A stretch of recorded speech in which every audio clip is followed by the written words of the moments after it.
আসসালামু আলাইকুম। আপনারা কি সাউন্ড শুনতে পাচ্ছেন? জি স্যার। সালামালাইকুম স্যার। আচ্ছা, সরি কালকে লাস্টে আমার বাসার নেটের লাইনে চলে গেছে, লাইন কাটা পড়ছিল, এই জন্য আমি দুঃখিত আন্তরিকভাবে।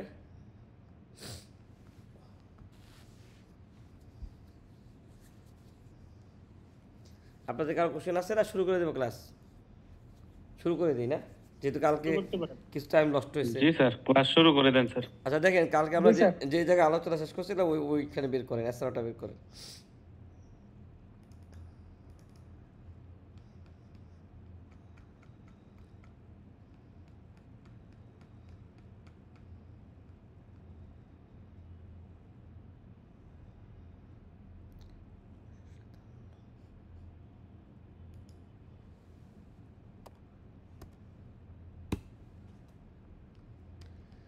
দেখেন আমরা ওই যে কি অফিস ভাড়ার উপরে ভ্যাট জব বলতে ছিলাম না? জি স্যার। আচ্ছা দেখেন, তাহলে দেখেন, আর আপনারা সব ভিডিও পেয়ে গেছেন ইউটিউবে, দেখেন আজকে দিয়ে দিছি। তাহলে স্থান বা স্থাপনা ভাড়া গ্রহণকারী, এই স্থান বা স্থাপনা ভাড়া গ্রহণকারীরা ভাড়ার উপরে কি ভ্যাট না দিয়ে পারবে? দেখেন বুঝলেন কি না, এটা আলোচনা করা হয়েছিল যে নারী উদ্যোক্তা কর্তৃক পরিচালিত শোরুম, যদি কোনো উদ্যোক্তা নারী নারী উদ্যোক্তা হয়, তাহলে কি তারা ভাড়ার উপরে কি ভ্যাট না দিয়েও পারবে। ঠিক আছে। আচ্ছা তারপরে দেখেন, স্টক বা সিকিউরিটি বেকার, হ্যাঁ, এদেরও কি নাই, ভাড়ার উপরে ভ্যাট নাই। অন্যান্য বিবিধ সেবা, শুধুমাত্র grey fabrics, dyeing, printing, finishing, calendering, এগুলি সংক্রান্ত সেবা কি অব্যাহতিপ্রাপ্ত। তারপরে দেখেন টেবিল পাস, ব্যবসায়ী পর্যায়ে এই ব্যবসায়ীরা কি ভ্যাট অব্যাহতি, মানে যাহা কিনে তাহাই বেচে এমন ব্যবসায়ীদের মধ্যে এখন আমরা যেই টেবিলটা দেখতেছি, এই ব্যবসায়ীরা কি ভ্যাট অব্যাহতিপ্রাপ্ত। দেখেন এসএস কো 2.7 কি বল আছে, হাঁস মুরগি মাংস ভোজ্য নারী নারী বুড়ি তাজা ঠান্ডা বা হিমায়িত 2.5 কেজি পর্যন্ত মোরগজাত ব্যতীত। তাহলে বলেন এই মুরগির মাংস যদি বিক্রি করে ভ্যাট আছে? না স্যার। তারপরে তাজা ফল যদি বেচেন, ফলওয়ালা ভ্যাট আছে বলেন? না স্যার।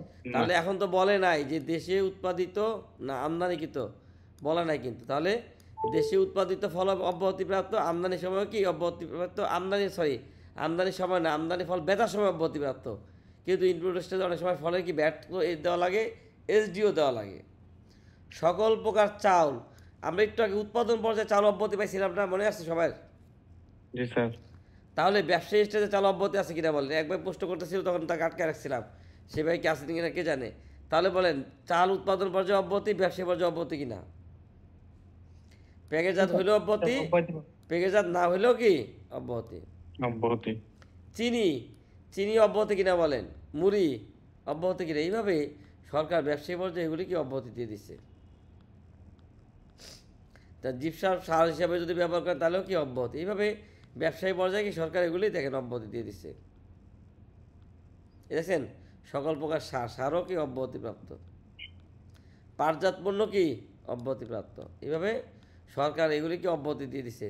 এই যে কম্পিউটার, টোনার, কাটিজ, প্রিন্টার, যন্ত্রাংশ, এগুলি কি অব্যাহতিপ্রাপ্ত। তাহলে এই যে আমাদের 5টা স্তরে অব্যাহতি দিল, কি শর্তে দিছে দেখেন কি বলছে।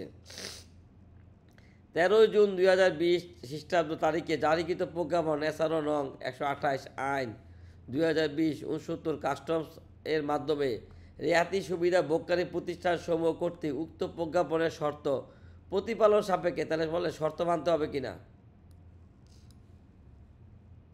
বসি কন্ডিশন দেওয়া আছে কিনা বলেন। শর্ত প্রতিপালন সাপেক্ষে উৎপাদন ও ব্যবসায়ী পর্যায়ে সরবরাহ পর্যায়ে মূসক অব্যাহতি প্রাপ্ত হইবে। তাহলে বলেন কোনো কোম্পানি যদি অব্যাহতি সুবিধা পায় এছাড়াও দ্বারা, তাহলে কি শর্ত আছে ভাই? জি স্যার। তাহলে দেখেন তিনি কি বলছে, এই প্রজ্ঞাপনের উদ্দেশ্য পূরণকল্পে সংশ্লিষ্ট আমদানিকারক, উৎপাদনকারী, সেবা প্রদানকারী প্রতিষ্ঠানকে মূল্য সংযোগ করা সম্প্রসারণ আইন 2012 ধারা 51, 53, 54, 64, 107 উল্লিখিত মূল্য সংযোগ কর সংক্রান্ত হিসাব রক্ষণ কর চালানপত্র, কর চালানপত্র মানে কি ভ্যাট চালান না, ব্যাট চালান। জি স্যার। ও দাখিলপত্র মানে কি 9.1। তাহলে এই যে এখানে দেখেন 51, 53, 54, 57 এখানে চাইলে বুঝবে, দেখবেন যে 6.3 দ্বারা পণ্য বেচতে হবে, হ্যাঁ, তারপর 6.2.1 কয় স্টার এটি দিতে হবে, তারপরে আপনার কি 9.1 মাস শেষে জমা দিতে হবে, এগুলি কি বলা আছে। তাহলে এই যে দাখিল পত্রে যাবতীয় আনুষ্ঠানিকতা প্রতিপালন করিতে হইবে।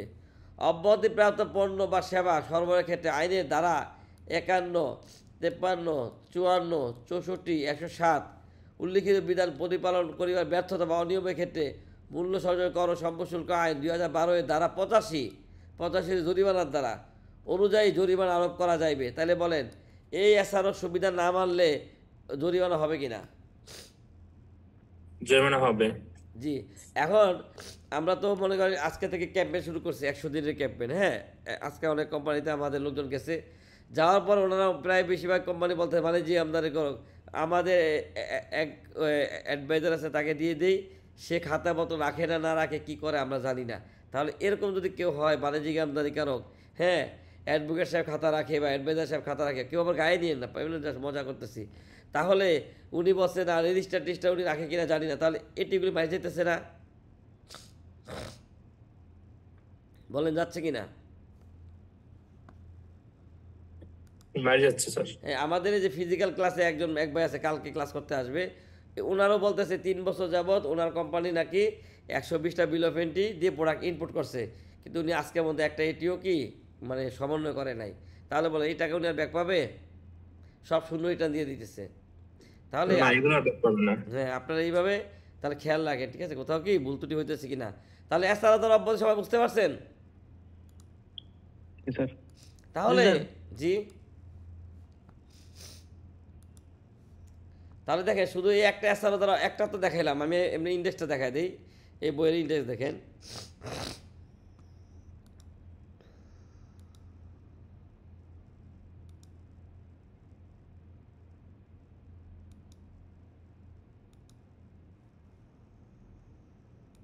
আচ্ছা দেখেন, এই যে বইয়ের বলছিলাম না 11 নাম্বার, দেখেন তো এই যে মুশক 1 এটা 11 নাম্বার না, দেখেন তো 2 দেখছেন, জাকির স্যার কিন্তু এসআর ওর লেখাটা বাদ দিয়ে দিছে, 3 লেখা আছে না ভাই, আছে কি না বলেন, 4, তাহলে এটা হলো কি 11 নাম্বার। আচ্ছা এই 11 দ্বারা দেখেন তো 11 নাম্বার, সরি 12 নাম্বার এসআর দ্বারা অব্যাহতি আছে কিনা বলেন, তারপর 13 নাম্বার এসআর দ্বারা অব্যাহতি আছে, 14 নাম্বার এসআর দ্বারা, এইভাবেই সরকার দেখেন এই যে এসআর অনেক অব্যাহতি দিচ্ছে। এই দেখেন 29 নাম্বার এসআর দ্বারা অব্যাহতি, হ্যাঁ, 30 নাম্বার এসআর দ্বারা অব্যাহতি, 31 নাম্বার এসআর দ্বারা অব্যাহতি, 32 নাম্বার এসআর দ্বারা অব্যাহতি, এইভাবে দেখছেন অজস্র অব্যাহতি আছে কিনা বলে, 33, 34, 35, 36, বেশিরভাগ এসআরও কি অব্যাহতি এসআরও। দেখেন 45 নাম্বার এসআর দ্বারা অব্যাহতি, 46 নাম্বার এসআর দ্বারা অব্যাহতি, 47 নাম্বার এসআর দ্বারা অব্যাহতি, এইভাবে দেখছেন অব্যাহতি আছে বলেন। তাহলে এইভাবে আপনারা বইয়ের সূচি দেখে ইন্ডেক্স দেখে এছাড়াও অব্যাহতিগুলো খুঁজে বের করতে পারবে কিনা বলেন। আমি তো একটা দেখাই দিলাম, বাদ বাকিগুলো আপনারা পাবেন ভাই।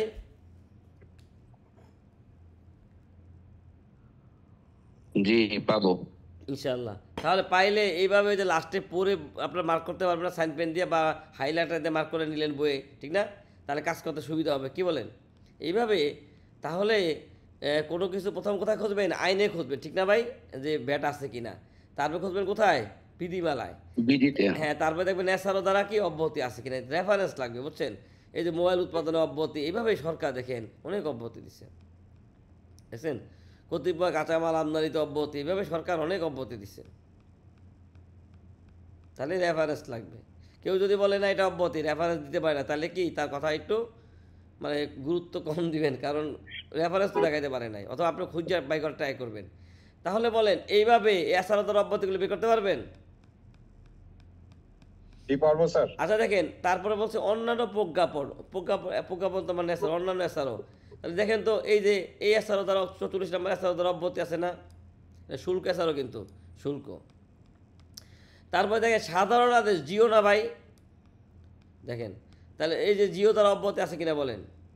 2019 সালের 10 নম্বর আদেশ দ্বারা অব্যাহতি, 2019 সালের 12 নম্বর আদেশ দ্বারা কি রূপপুর পরমাণু বিদ্যুৎ কেন্দ্র অব্যাহতি, হ্যাঁ, এইভাবে কি দেখেন 2019 সালে 20 নম্বর আদেশ দ্বারা দেখছেন অব্যাহতি, এইভাবে সরকার কি বিভিন্ন সময় অব্যাহতি দিচ্ছে। শুধু এইভাবে না, বিশেষ আদেশ দ্বারাও কি অব্যাহতি আছে কিনা ভাই বলেন তো, দেখেন তো। 2019 সালে 15 নম্বর বিশেষ আদেশ দ্বারা অব্যাহতি, তারপরে আছে স্যার। হ্যাঁ 2019 সালে 20 নম্বর আদেশ দ্বারা অব্যাহতি, 2019 সালে 17 নম্বর আদেশ দ্বারা। তাহলে বলেন এইভাবে আপনারা বের করতে পারবেন কিনা এখন? দেখছেন কত অব্যাহতি, আমি আপনাদের বোঝানোর জন্য লাল কালিতে মার্ক করে রাখছি। তো এইভাবে সরকার দেখছেন অজস্র অব্যাহতি দিচ্ছে। তারপর শুধু এটা না, ব্যাখ্যা দ্বারা অব্যাহতি আছে, দেখেন এই যে। স্যার এটা কি জাকির হোসেন স্যারের বই? হ্যাঁ জাকির স্যারের বই, বই ইন্ডেক্স তো সব বই এক, শুধু পেজ নাম্বার দুই একটু আলাদা, বুঝছেন? কারণ সব বই তো আইনবিধিটা সারা তৈরি করে না, ঠিক না? সারা হয়তো তাদের যে ব্যাখ্যাটা, যেমন জাকির স্যারের ব্যাখ্যা আলাদা, রূপ স্যারের ব্যাখ্যা আলাদা, কিন্তু আইনবিধি কিন্তু সব স্যারেরই এক। দুই একটা স্যার হয়তো কম বেশি হতে পারে কোনো কারণে। তাহলে এইভাবে বলেন অব্যাহতিগুলি আছে। তাহলে আমি যে বলছিলাম ধারা 15 অনুযায়ী ব্যাট 15, হ্যাঁ, প্রথম তফসিলে থাকলে ব্যাট দিবেন না। তারপরে তৃতীয় তফসিলে থাকলে ওই ওই ওই তৃতীয় তফসিলের হার 5%, 7.5%। প্রথম তফসিলে থাকলে ব্যাট দিবেন না। জিও এসও জিও দ্বারা অব্যাহতি হলে কি দিবেন না। তৃতীয় তফসিল থাকলে ওই হারে দিবেন, বা কী করবেন, 15% প্র্যাকটিস করবে। দেখেন তাহলে 1, 2, 4 আপনারা ক্লিয়ার কিনা বলেন? বলছি 1, 2, 4 কি ক্লিয়ার হয়েছে সবাই? জি স্যার। আচ্ছা, জি স্যার। এখন 3 নাম্বারটা শুধু বাদ আছে। তাহলে আপনারা মাথায় রাখেন, বাংলাদেশ থেকে যত প্রকার রপ্তানি সব অব্যাহতি, জিরো রেট। বাংলাদেশ থেকে যত প্রকার রপ্তানি সব কি জিরো রেট। কারণ আপনারা Zero বলেন rate। তো, অব্যাহতি আর জিরো রেটের পার্থক্য বোঝেন কিনা? বলছি অব্যাহতি আর জিরো রেটের পার্থক্য বোঝেন কিনা বলেন? জি স্যার। বলেন একটু কষ্ট করে। জি স্যার। অব্যাহতি কি আর জিরো রেট কি? তার অব্যাহতি হলো যেটা সবসময়ের জন্য অব্যাহতি, জি আনটিল কোনো হিসাবের মাধ্যমে জি যদি কোনো ডিক্লারেশন না আসে। আর জিরো রেটের যেগুলো রপ্তানি পণ্য রপ্তানি, এগুলো আপনার এছাড়াও বা কোনো ইয়ের আগ পর্যন্ত জিরো রেট থাকবে, কিন্তু যে কোনো সময় ওগুলা চেঞ্জ করে আবার রেটের না, মধ্যে নিয়ে আপনি আসতে পারে। অর্ধেক উত্তর ঠিক আছে, বুঝছেন? কিছু মনে করেন না। আপনি দেখেন, আপনি যেটা বলছেন প্রথম তহসিল দ্বারা অব্যাহতি মানে সবসময় অব্যাহতি না ভাই? জি স্যার। এসআরও জিও এসও দ্বারা অব্যাহতি মানে কন্ডিশন দ্বারা অব্যাহতি। তার মানে অব্যাহতি হইতে হইলে কি আপনাকে রেফারেন্স লাগবে। কিন্তু জিরো রেট মানে কি জানেন? 4টা শর্ত প্রতিপালন সাপেক্ষে আপনি দেশের বাইরে রপ্তানি করলেই জিরো রেট, এছাড়া কিন্তু ওই পণ্যে দেশে ভ্যাট আছে। তাহলে জিরো রেট বলতে আমরা কোনটাকে বোঝাই? রপ্তানিকে বোঝাই, বুঝেন? জিরো, ওটাই হচ্ছে জিরো রেট। হ্যাঁ হ্যাঁ, এক্সপোর্ট। এই যে আপনি যাই এক্সপোর্ট করেন, মনে করেন আপনি একটা ভ্যাটেবল পণ্য বিক্রি করছেন, হ্যাঁ, দেশের মধ্যে, তাহলে কি আছে? ভ্যাট আছে। কিন্তু এই পণ্যটা রপ্তানি করলে জিরো রেট। তাহলে জিরো রেট মানে কি? দেশের মধ্যে বেচলে ভ্যাট আছে, কিন্তু রপ্তানি করলে জিরো। দেখেন, জি স্যার। জি স্যার। দেশের মধ্যে পণ্য বেচলে ভ্যাট আছে, কিন্তু এই একই জিনিস বিদেশে রপ্তানি করলে কি রেট? জিরো। কিন্তু অব্যাহতি মানে কি? সবসময় অব্যাহতি। এখন মাঝে মাঝে এরকম, সারাদের অব্যাহতি। হ্যাঁ মাঝে মাঝে এরকম হইতে পারে না, অব্যাহতিপ্রাপ্ত পণ্যকে রপ্তানি করছে, হইতে পারে কিনা বলেন? হ্যাঁ স্যার। হতে পারে স্যার। তাহলে আইনে বলছে, বিধি 21 বলছে যে একই সাথে একই পণ্য যদি অব্যাহতি এবং জিরো রেট হয়, তাহলে আপনি জিরো রেটকে প্রাধান্য দিবেন, মানে রপ্তানিকে প্রাধান্য দিবেন। জিরো রেটকে প্রাধান্য হ্যাঁ দিতে হবে। প্রাধান্য দিতে বলছে। তাহলে একই সাথে অব্যাহতি এবং জিরো রেট হলে আমরা জিরো রেটকে প্রাধান্য দিব। এখন এই যে জিরো রেট হইতে হলে কিছু শর্ত আছে, শর্তগুলি জানা লাগবে। দেখেন, এই বিধি 21 বলা আছে শর্তগুলি। হ্যাঁ, প্রথম শর্ত হইলো পণ্য বা সেবা দেশের ভৌগোলিক সীমা রাখার বাইরে চলে যাবে।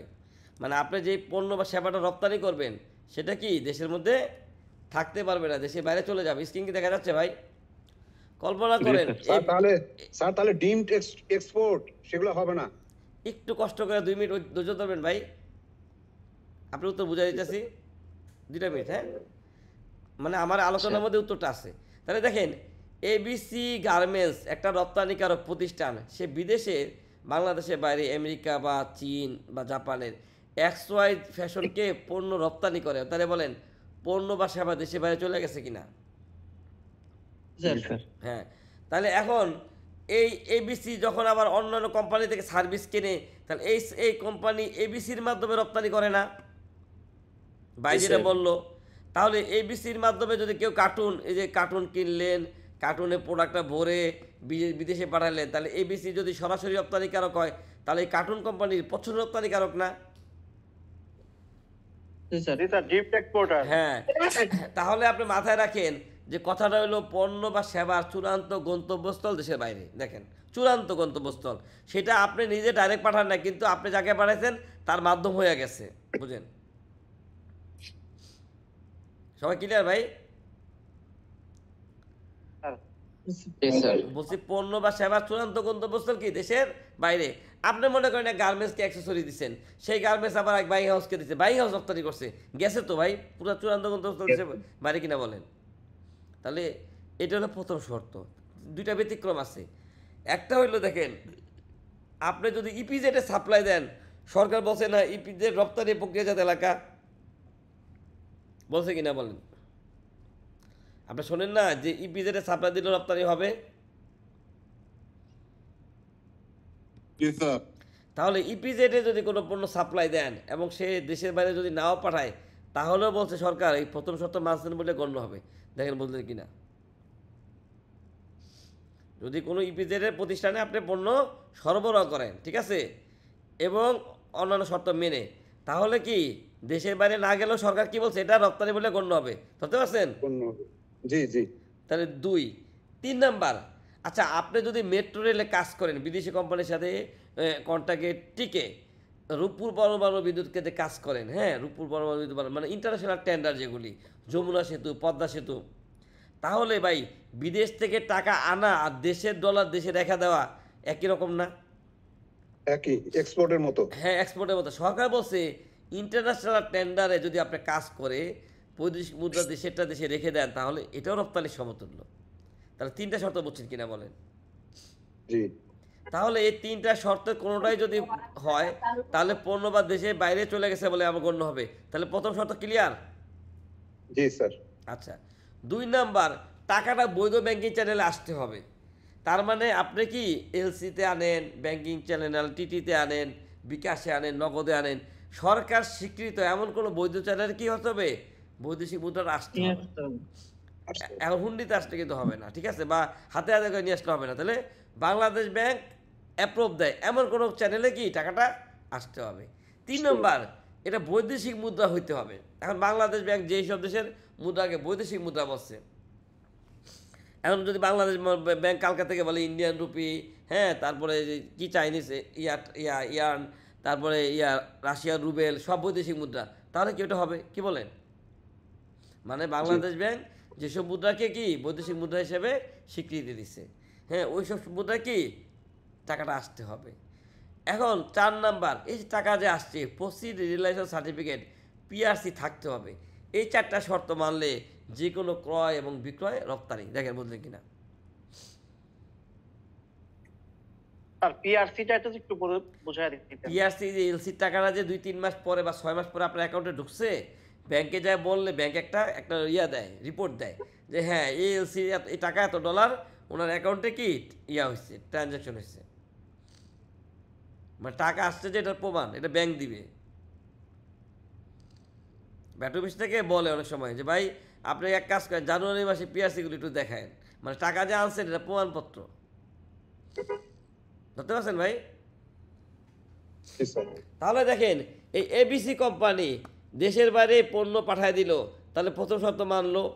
এই XY যে তাকে এলসির মাধ্যমে কি পেমেন্ট দিল, যেটা US ডলারে দিল, তাই দ্বিতীয় তৃতীয় শর্ত মানলো। 6 মাস পরে টাকা যে আসছে এবিসি তার ব্যাংক থেকে আইনা দিতে বললো, হ্যাঁ দেখেন আমার অ্যাকাউন্টে কি ডলারটা ঢুকছে। তাহলে বলেন এবিসি এটা কি ডাইরেক্ট রপ্তানি কিনা?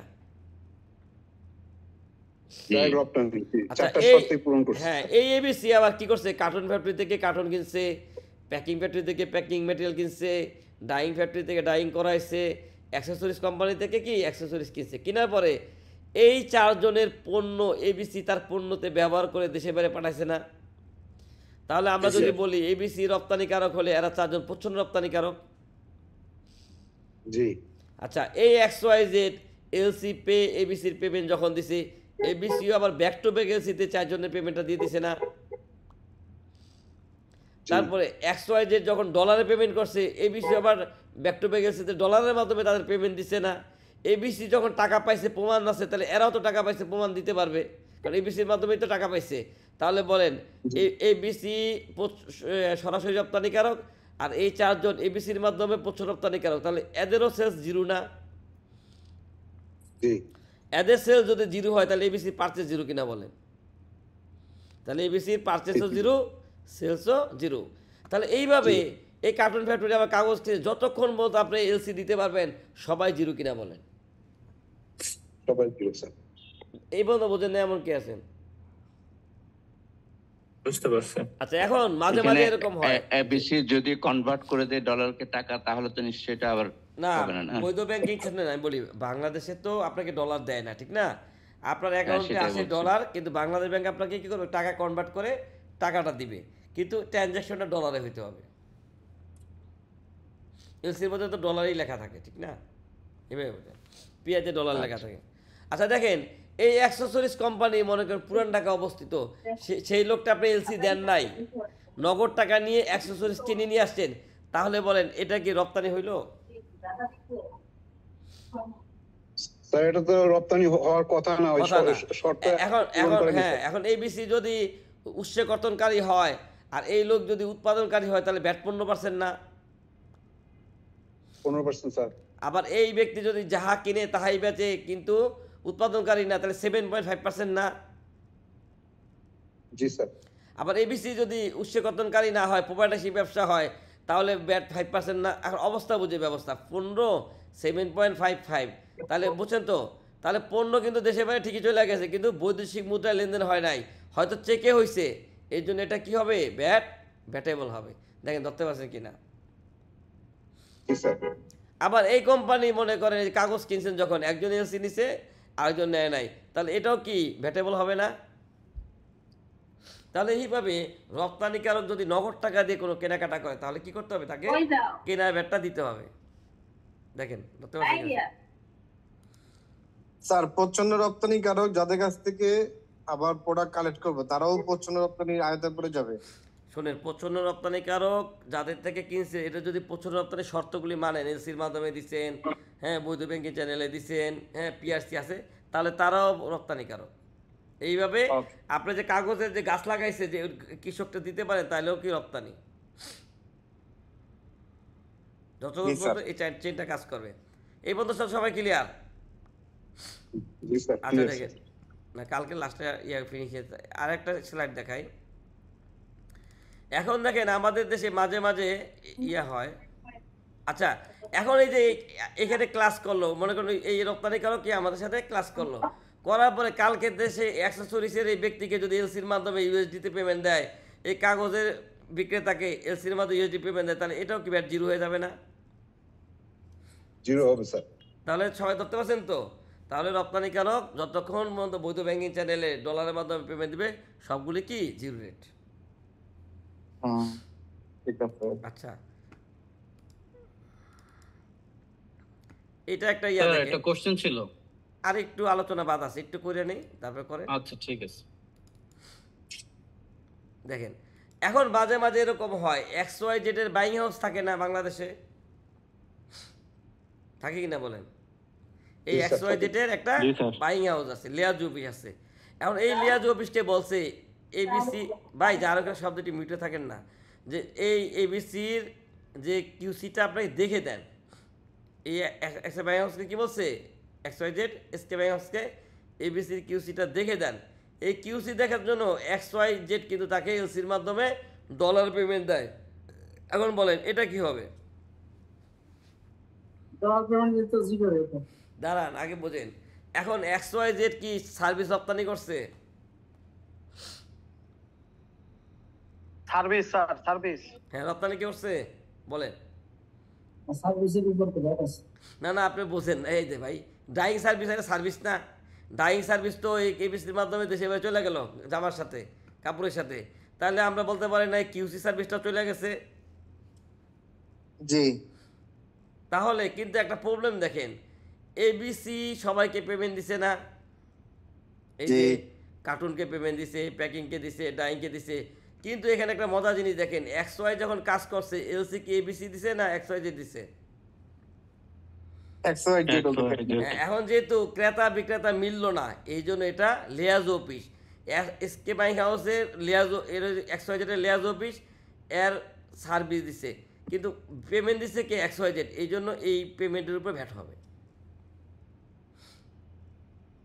ABC যদি পেমেন্ট দিত তাহলে কিন্তু ভ্যাট হইতো না। দেখেন আরেকটা দেখাই, যদি এরকম করতে পারেন, দেখেন যে আপনি এক কাজ করেন, সব এলসি পুরো মাস্টার এলসিটাকে SK বাইং হাউসকে দিয়ে দেন, তাহলে দেখেন তো ABC তাকে পণ্য দিল, SK বাইং হাউস এক্সপোর্ট করলো, আবার XYZ SK বাইং হাউসকে এলসি দিল, সে ABCকে তার অংশটা রেখে বাকিটা দিল, তাহলে দেখেন তো SK বাইং হাউস কি রপ্তানিকারক না, আর ABC কি প্রচ্ছদ রপ্তানিকারক না?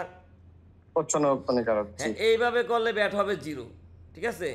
অথবা আরেকটা কাজ করতে পারেন যে আপনি ABCর পেমেন্ট দেওয়ার সময় SK বাইং হাউসের পেমেন্টটাও কি ABCকে দিয়ে দেন, যে ভাই তোমাকে আমি $1000 বেশি দিলাম, তুমি আমার বাইং হাউসকে বাইং হাউসের কমিশন বাবদ দিয়ে দিও, QC চার্জ বাবদ দিয়ে দিও, তাহলে এটাও কিন্তু আবার এক্সপোর্ট হবে। দেখেন ধরতে পারেন কিনা, আপনি ফুল টাকাটা ABCকে দিয়ে দিবেন, ABC অন্যদের মতো তাকেও একটা ব্যাক টু বেলসিতে তার পেমেন্টটা দিয়ে দিবে, এই দুইটা শর্ত মানলে আবার রপ্তানি হবে। স্যার আর একটা আবার একটু ক্লিয়ার করেন স্যার। কোনটা ক্লিয়ার করবো বলেন? এই যা বিষয়টা হলো এলসির মাধ্যমে পেমেন্ট করলে ওটা স্যার এলসির মাধ্যমে পেমেন্ট হইতে হবে এবং যাকে সার্ভিস দিচ্ছেন সে আপনাকে টাকা দিতে হবে। আপনি সার্ভিস দিলেন একজনকে, টাকা দিল আরেকজনকে, তাহলে বলে ক্রেতা বিক্রেতা কি এক আছে? বলেন, বলছি আপনি সার্ভিস দিলেন একজনকে আর টাকা দিল আরেকজন, তাহলে বলে ক্রেতা বিক্রেতা কি এক আছে? না স্যার। তাহলে এবার চিন্তা করেন। তাহলে এখন বলেন রপ্তানি বুঝছে সবাই? জি স্যার। জি। আচ্ছা, তাহলে দেখেন আমাদের তাহলে আমরা ফিনিশিং দেই। এখন ব্যাটের হার বের করতে পারবেন কিনা বলেন? ধারা 15 অনুযায়ী ভ্যাট 15%। প্রথম তফসিলে থাকলে কি ভ্যাট দিবেন না, শুধু নিয়ম কানুন মানবেন। SRO GO SO দ্বারা হলেও কি ভ্যাট দিবেন না, নিয়ম কানুন মানবেন। রপ্তানি হলে ভ্যাট দিবেন না, শুধু নিয়ম কানুন মানবেন। তৃতীয় তফসিলে থাকলে চয়েস 5%, 7.5%, 10% বা অন্য হারে দিবেন, অথবা 15% দিবেন। এছাড়া যদি কোনো কিছু কেউ দেখাইতে না পারে তাহলে ব্যাট কত পার্সেন্ট? 15%। এখন বলেন ব্যাটের সূত্র বাই করতে পারবেন কিনা? জি পারবো ইনশাআল্লাহ। তাহলে এখন আপনি যখন ব্যাট নিয়ে কাজ করবেন তখন মাথায় রাখবেন আপনি কোন সেক্টরে আছেন। মনে করেন একটা বিজ্ঞাপনী সংস্থায় কাজ করে, তাহলে বিজ্ঞাপনী সংস্থা কি বিক্রি করে? বিজ্ঞাপন বিক্রি করে, তাহলে বিজ্ঞাপনের ব্যাট কত? এই বিজ্ঞাপন বানাতে যায় সে কী কী সার্ভিস কিনছে ওটার ব্যাট কত? এবার চিন্তা করেন। একটা ফাস্টফুডের দোকানদার ফাস্টফুড বিক্রি করে, তার ব্যাট কত? ফাস্টফুড বিক্রি করতে যায় সে কী কী সার্ভিস কিনছে ওটার ব্যাট কত?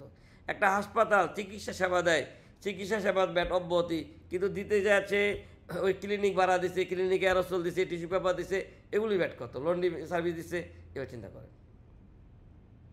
ধরতে পারছেন ভাই?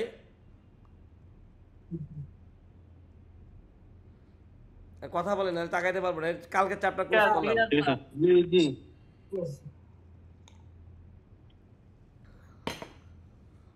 তাহলে আমি একটু টেস্ট করি। কালকে আমাদের এই আজকে যেই আধা ঘন্টা নয়, দেখেন 30-29 বাজে, কালকে আধা ঘন্টা পাইলে এই জায়গায় ক্লাসটা শেষ হইতো। মনে করেন কালকের ক্লাস শেষ হইলো, হ্যাঁ, আজকের ক্লাস শুরু করি। এখন আমরা একটা এক্সারসাইজ দিয়ে দেখি যে আমরা এই যে ভ্যাটটা কীভাবে বের করবো, বুঝছেন? বলা পরে তোর সময় ইয়া থাকে, একটা এক্সারসাইজ দিয়ে দেখি। দেখেন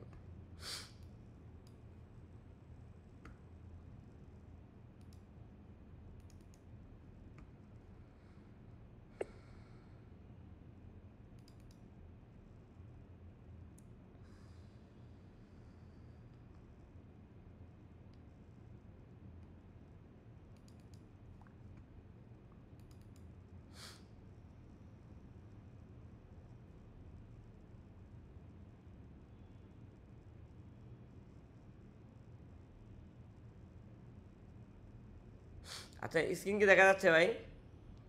জি স্যার। তো দেখেন একটা কোম্পানি উদাহরণ 006 সুমনা অ্যালুমিনিয়াম লিমিটেড। এই কোম্পানি কি যাহা কিনে তাহা বিক্রি করে না, সে কি করে? ইনগট কিনে, মানে এই যে অ্যালুমিনিয়ামের পাটাতন বা ইনগট কিনে কি করে? পাতিল তৈরি করে। তাহলে বলেন আমাদের কি বাই করতে হবে? পাতিলের ভ্যাট কত? স্যার আরেকটা পাতিল হলো আমাদের ফিনিশ প্রোডাক্ট, আরেকটা বাই করতে হবে কি যে আমাদের ইনগটের ভ্যাট কত? দেখেন ধরতে পারছেন কিনা?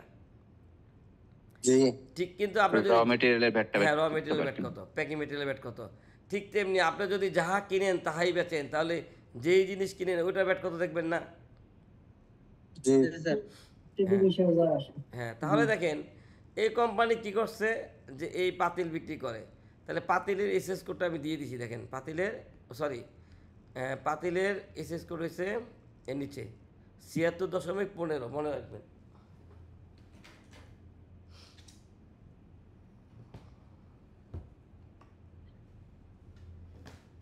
এই তো। দেখেন পাতিলের এসএস কোড ৭৬.১৫। 15 আর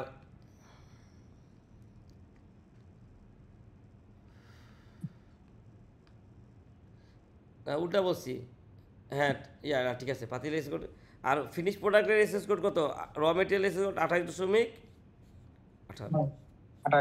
18 আচ্ছা দেখেন, তাহলে এখন দেখেন এই কোম্পানি, বুঝেন এই কোম্পানি এই পাতিল বিক্রি করে, এই পাতিল এটা ধাপে ধাপে আমরা আলোচনা করবো। এই পাতিল বিক্রি করতে যায় সে ইনগটে এইভাবে মানে 4 কোণা আকারের ডাইস আকারও পাইতে পারে, আবার অনেক সময় কীরকম রোল আকারও পাইতে পারে, ঠিক আছে, মানে আসে খাম্বা আকারে। মাঝে মাঝে আবার তারা এরকম বাঙ্গারি পাতিল কিনে না অনেক কোম্পানি, জি যে পুরাতন অ্যালুমিনিয়াম পাতিলও কি রিসাইকেল করে, হ্যাঁ রিসাইকেল করে। তাহলে এখন আমাদের প্রশ্ন হইলো, খাতাপত্র তো আলোচনা করি নাই, এই কোম্পানির কেনা ব্যাট কত, এই কোম্পানির কি বেচার ব্যাট কত, তাহলে বলেন এখন কীভাবে করবেন, আপনারা তো শিখছেন নিয়ম। আদর্শ আলোচনা দিচ্ছে ওদের ওই বিভক্ত 15% আর এই ব্যাট দেশে কিনে আনছে, সে যত ব্যাট দিয়ে কিনে আনছে নিবন্ধিত প্রতিষ্ঠান আর আদর্শ বিক্রি করে ওরা নিবিচ্ছা করে। মানে আপনি আদর্শ হারে পণ্য বিক্রি করবেন? মিস্টার রেটে বিক্রি করে নিবন্ধিত প্রতিষ্ঠান থেকে তখন সে নিবিচ্ছা করে এই ইনগোট যে কিনে আনছে এই ব্যাটটা সময়। আচ্ছা আমরা সূত্র অনুযায়ী যাই, মনে করেন আমরা বেচি কি পাতিলটা ফিনিশ প্রোডাক্ট, জি আচ্ছা, আর আমরা কাঁচামাল হিসেবে কিনি কি ইনগট, ঠিক না, পাটাতন। তাহলে আমরা প্রথমে কোথায় দেখবো বলেন, আমরা যে প্ল্যানিং করছিলাম সূত্র অনুযায়ী প্রথম তফসিল জি প্রথম তার তফসিল। প্রথম তফসিল দেখতে হবে যে আমার অব্যাহতি আছে কি। আচ্ছা তারপরে তাহলে প্রথম তারপরে- তফসিল কোথায় থাকে বলেন, আইন না বিধিতে? আইন বিধির মাঝখানে থাকে না? আইনে তাহলে আইন। প্রথম তফসিল বের করেন।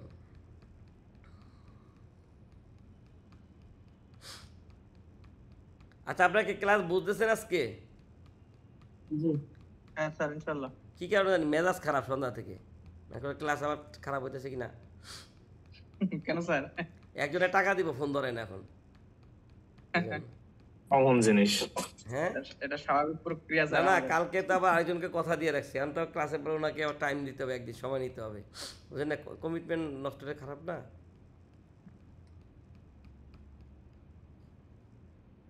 আপনাদের কাছে তো 28 কোটি টাকা ছিল, দিয়ে দিলে তো ঝামেলা মিটা যেত।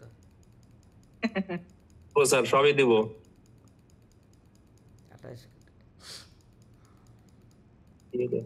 আজকে আমার এক ফ্রেন্ড আসছে, বলছেন এনবিআর এর, হ্যাঁ, পরে আমি আর বলি নাই যে কি হামলা দিতে আসলো না ইয়া করতে আসলো, বুঝলেন নাই?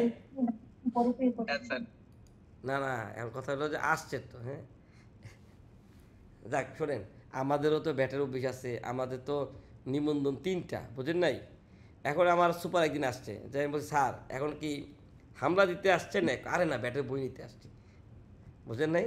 আমাদেরও তো রিটার্ন দিতে হয়, আমরা তো অ্যাকচুয়াল রিটার্ন দিই, ট্রেনিংয়ের টাকার উপরে অ্যাকচুয়াল রিটার্ন দিই।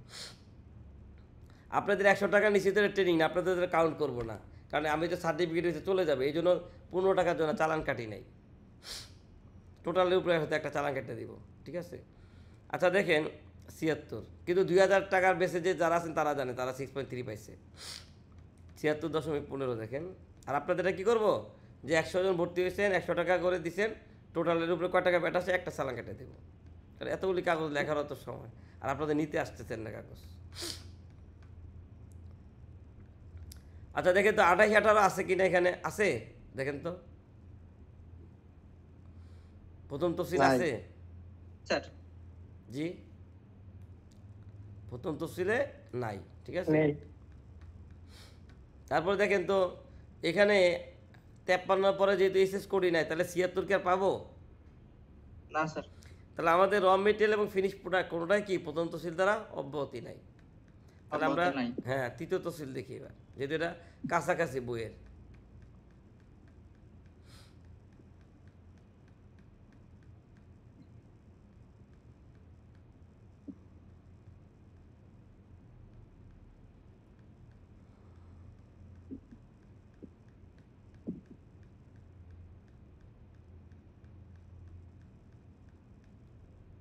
দেখেন এই তৃতীয় তফসিলের এখন বলেন আমাদের এই কোম্পানি কি উৎপাদনকারী কোম্পানি না? জি স্যার আচ্ছা দেখেন এখানে আমাদের ৭৬, ১৫, ২৮, ১৮ টেবিল 1-এ দেখেন তো ২৭, এখানে কি আছে ২৮, ১৮? এখানে অর্ডার নাই স্যার। কারণ আমাদের ৭৬, ১৫-তে যেহেতু র মেটেরিয়াল, হ্যাঁ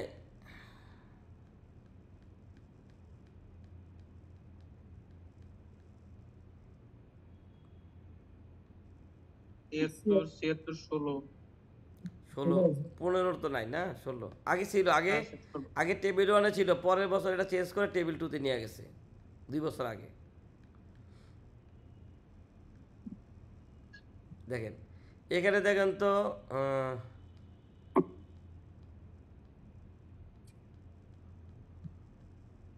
আছে কিনা বলেন।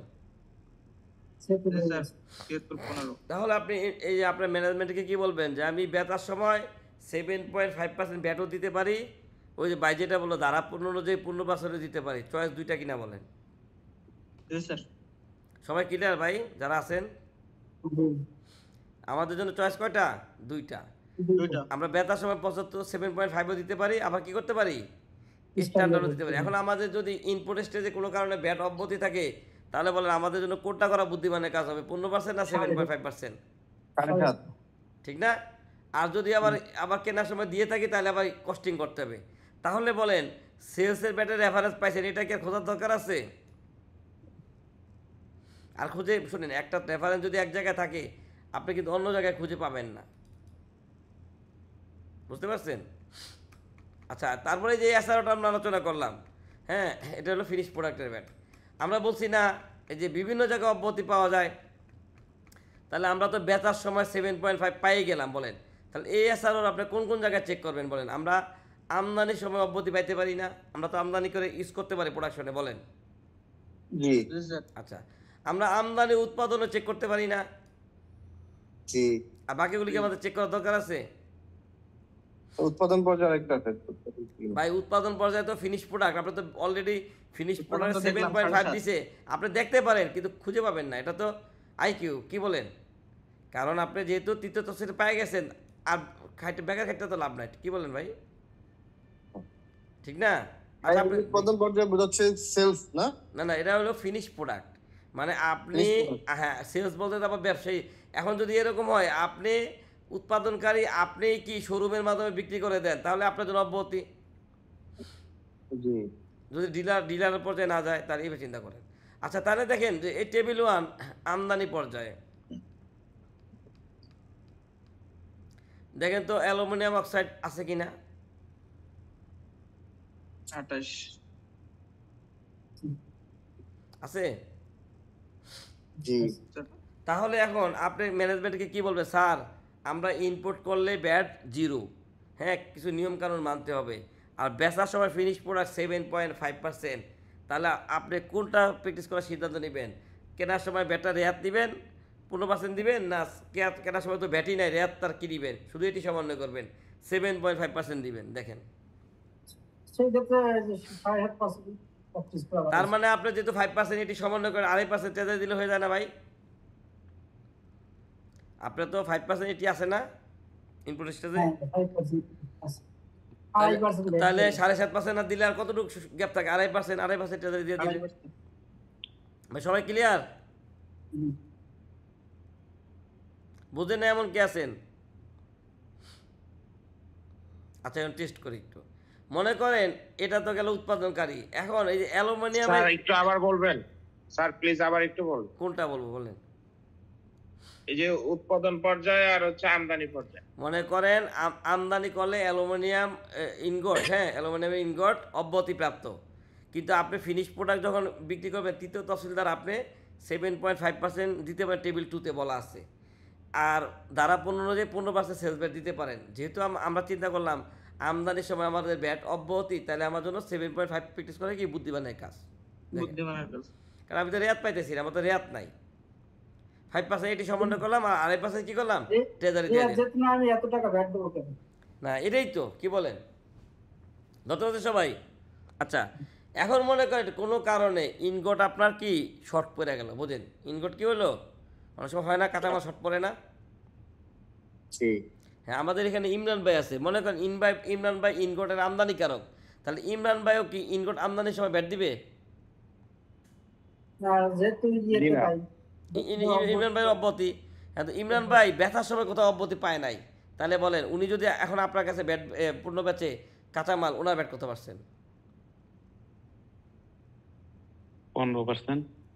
আচ্ছা 15% হলে তারা 15 অনুযায়ী, কিন্তু উনি যাহা কিনে তাহাই বেচে না, 7.5%। তাহলে হ্যাঁ উনি যদি মনে করেন আপনি যদি উৎসকর্তনকারী না হন 5% দিতে পারে কিনা? জি স্যার। আবার যদি আপনি লিমিটেড কোম্পানি হন উৎসকর্তনকারী হন তাহলে 7.5 হইতে পারে কিনা? আমরা 15-তে গেলাম না, 15 তো করতেই পারে। তাহলে ওনার জন্য দুইটা ওয়ে, উনি যদি উৎসকর্তনকারী সরবরাহ করে আনার সময় ব্যাট 0, বেচার সময় 7.5, আর নর্মাল ব্যবসায়ীকে দিলে 5%। দেখেন ধরতে পারছেন কিনা? সাপ্লাই হিসেবে দিলে ট্রেডার হিসেবে দিলে। হ্যাঁ, সাপ্লাই হিসেবে দিলে 7.5 আর ট্রেডিং হিসেবে দিলে 5%। দেখেন ধরতে পারছেন কিনা? জি স্যার। সবাই ক্লিয়ার? স্যার 7.5 হবে স্যার। কারণ কি আপনি তো উৎসকর্তনকারী আর উনি তো উৎপাদনকারী হিসেবে নিবন্ধিত ব্যক্তি, তো সবাই যোগানদার, তার মানে উনি যাহা কিনে তাই বেচে, উনি যোগানদার, এই জন্য 7.5। ঠিক আছে? স্যার এইটা স্যার কোথায় আছে স্যার? এই জিনিসটা একটু জানতে পারলে ভালো হতো। এই জিনিসটা স্যার মানে যোগানদারটা মানে ট্রেডার যোগানদার হয়ে যাইতেছে, এটা তো স্যার একটু কেমন জানি ই হচ্ছে স্যার। এইটা কি এখনই জানতে হইব না কয়েকদিন পরে জানলে চলবো? বলেন এখনই জানা কি দরকার? এখনই জানা যায়, এটা অনেকে ক্লিয়ার থাকে না অনেক সময়। আচ্ছা যোগানদার হিসেবে এটা তো সময় লাগে। শুনেন, দোকানদার হয়ে গেছে যোগানদার, বুঝছেন? এই সংজ্ঞা শুধু বোঝাবো, এর বাইরে কিন্তু প্রশ্ন করবেন না, তাহলে আবার ক্লাস আপনারা এমনি একদিন পিছিয়ে গেছেন ক্লাসে সিলেবাসের থেকে, মানে আলোচনা বেশি হয়ে গেছে। তা আলোচনা তো বেশি হয় বেশি জানার জন্য। হ্যাঁ মূল লক্ষ্য তো না, তারপরে তো ক্লাস শেষ করতে পারবো না, তখন কোর্স তো আবার একদিন বাড়াইতে হবে, তখন কী করবেন? 609 নাম্বার পেজ করলেন মাহবুব স্যারের বইয়ের 2য় খণ্ড।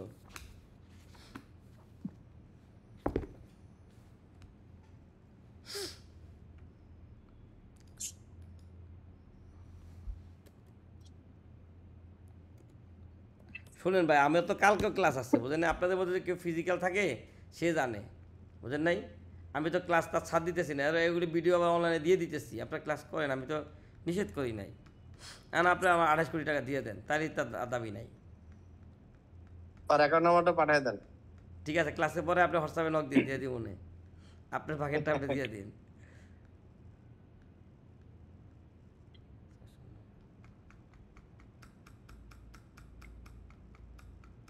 ভাই কি দুষ্টামি করে কইছেন না সিরিয়াসলি কইছেন?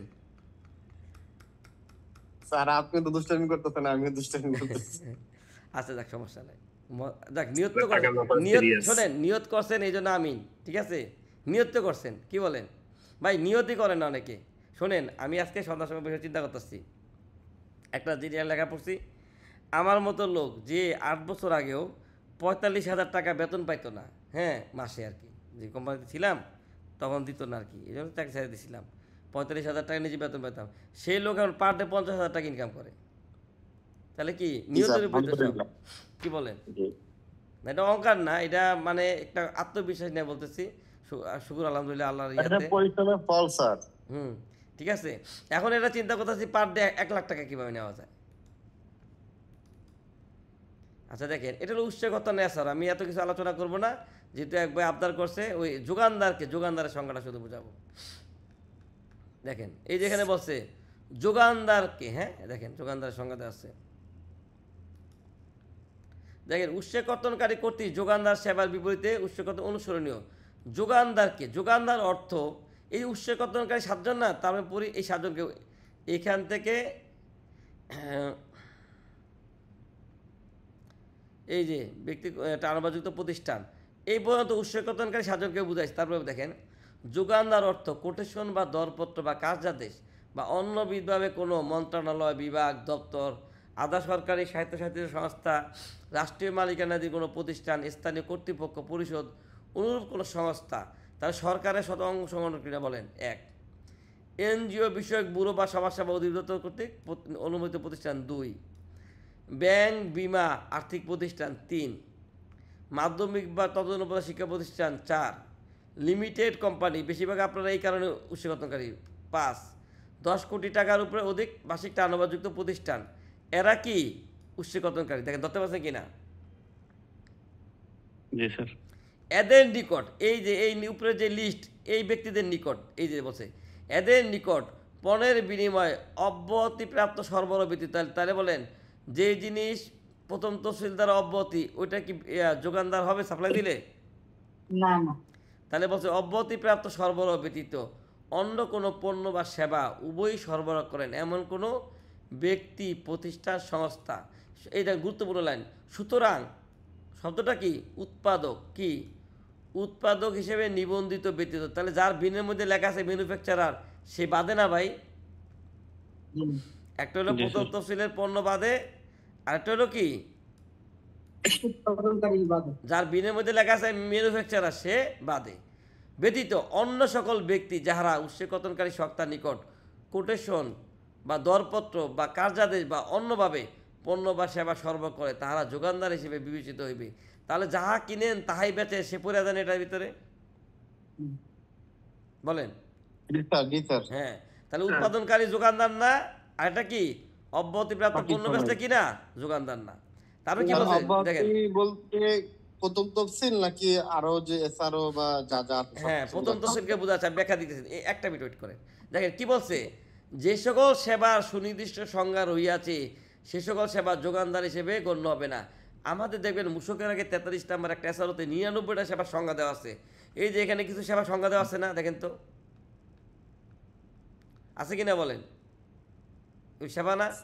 তাহলে যে সকল সেবার সংজ্ঞা নির্দিষ্ট করা আছে তাদের কি বলা যাবে না? যোগানদার বলা যাবে না। হ্যাঁ, যেসব সেবার সংজ্ঞা, যেমন কি বলে ফার্নিচার, ঠিক আছে, বিজ্ঞাপনী সংস্থা, এই চিন্তা করেন। তাহলে যোগানদারকে নর্মালি ট্রেডিং ব্যবসায়ী না ভাই, সেবা যোগানদার না, উৎপাদনকারী যোগানদার না, প্রথম তফসিলের পণ্য যোগানদার না, তাহলে কি যাহা কিনে তাই বেচে এই ব্যক্তি যোগানদার না? ট্রেডিং ব্যবসা যারা করে ওরাই। জি। তারপরে দেখেন কি বলছে ক্ষতে, প্রজ্ঞাপন দ্বারা অব্যাহতি, তাহলে এছাড়া দ্বারা অব্যাহতি না ভাই? জি স্যার। প্রজ্ঞাপন দ্বারা অব্যাহতিপ্রাপ্ত কোনো পণ্য বা সেবা যোগানদার কর্তৃক সরবরাহ প্রদানের ক্ষেত্রে যোগানদার সেবা হিসেবে সরবরাহ গ্রহণকারীকে উৎসকর্তন করিতে হইবে। তাহলে বলে প্রজ্ঞাপনের দ্বারা এছাড়া ওই একটু আগে যেটা দেখালাম ব্যাট কাটতে হবে কিনা? তাহলে প্রজ্ঞাপন দ্বারা অব্যাহতিপ্রাপ্ত ব্যক্তি কি করবে জানেন? নর্মাল জনগণের কাছে বেচছে, ভ্যাট নাই। প্রপার্টিশিপ ব্যবসার কাছে বেচছে কি? ভ্যাট নাই। কিন্তু লিমিটেড কোম্পানির কাছে বেচলে কি? যোগানদারের ভ্যাট দিতে হবে। তাহলে ফল আমদানিকারক ফল বিক্রি করলে এখন ভ্যাট দিতে হবে না? স্বপ্নর কাছে, স্বপ্ন, আগোরা বা কোনো কোম্পানির কাছে যদি ফল বিক্রি করে দিতে হবে কিনা বলেন? ফল তো এছাড়াও তার অব্যাহতি, দিতে হবে না ভাই? ঠিক আছে, তা ধরতে পারছেন এবার যোগানদারকে? তাহলে বলেন এখন আপনি যদি, জি জি স্যার, বুঝতে পারছি।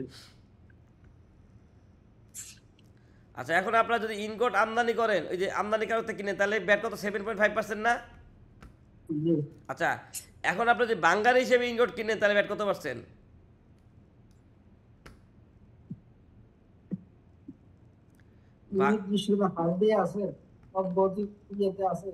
হ্যাঁ হ্যাঁ, ওই 22 সুন্দর দেখছেন। বাঙ্গারি হিসেবে যদি ইনগোট কিনেন, ওখানে বলা আছে না যোগানদার কর্তৃক সরবরাহ, তাহলে অব্যাহতি। এখানেও তো এসআরওতে বলা ছিল যে এসআরওতে যোগানদার হিসেবে অব্যাহতি, যে এখানে কি বলছে দেখেন, তবে প্রজ্ঞাপনের যোগানদার হিসেবে পৃথকভাবে অব্যাহতিপ্রাপ্ত সেবা উক্ত কর্তনের আওতাভুক্ত হিসেবে বিবেচিত হইবে, বহির্ভূত হিসেবে বিবেচিত হইবে। তাহলে আমাদের ওই যে এসআরওতে বলা ছিল না যোগানদার হিসেবে ওই যে ওই কি অ্যালুমিনিয়ামের স্ক্র্যাপ অব্যাহতি, তাহলে বলেন পাতিল কিনলে কি ব্যাট দেওয়া লাগবে বিডিএস? না স্যার, বাঙালি কিনা লাগবে ব্যাট দেওয়া লাগবে। কারণ এটা যোগানদার হিসেবে কি দেওয়া আছে? অব্যাহতি দেওয়া আছে। অব্যাহতি। সবাই ক্লিয়ার কিনা বলেন? তাহলে এইভাবে ব্যাট বি করতে পারবেন? জি স্যার পারবো। আচ্ছা, তাহলে আমাদের প্রথম আলোচনা ছিল ভ্যালু অ্যাডেড ট্যাক্স কি, তারপরে আলোচনা হইলো ব্যাট নিয়ে কাজ করতে কী কী জিনিস জানা লাগে, ঠিক না? তারপর আমরা ব্যাটের হার কীভাবে বের করবেন। এখন আমরা আলোচনা করি এই যে আপনারা ব্যাট নিয়ে কাজ করেন কী কী তাহলে যে কোনো ভাগাড়ের ক্ষেত্রে মানে এলসি উৎসে কাটতে হবে না। না, কারণ কারণ বাঙ্গালিওয়ালা তো যোগানদার হিসেবে বলছে যে বাঙ্গায়া স্কাপ সরবরাহ, কাচের টুকরা সরবরাহ, প্লাস্টিক বর্জ্য সরবরাহ, এগুলো অব্যাহতি যোগানদার হিসেবে। এখানেও তো বলছে যোগানদার হিসেবে পৃথকভাবে অব্যাহতি, তাহলে বিদেশ কাটিতে হইবে না। স্যার এটা আমাদের গার্মেন্টসে দুধ বিক্রি করি স্যার। আচ্ছা, এটাও কি স্যার? তাহলে ওইখানে আছে কিনা দেখেন জুটটা, ওই যে ওই এসআরওতে জুটটা আছে কিনা দেখেন, গার্মেন্টসে জুট সরবরাহ আছে কিনা, বুঝেন নাই? আমার জানা মতে নাই ওখানে। কত 256 না কত পেয়েছিল? 600 স্ক্র্যাপ হিসেবে বিবেচিত হবে কিনা এটা হচ্ছে কনফিউশনের না না, জুট তো মনে করেন ওয়েস্টেজ, ওয়েস্টেজ না।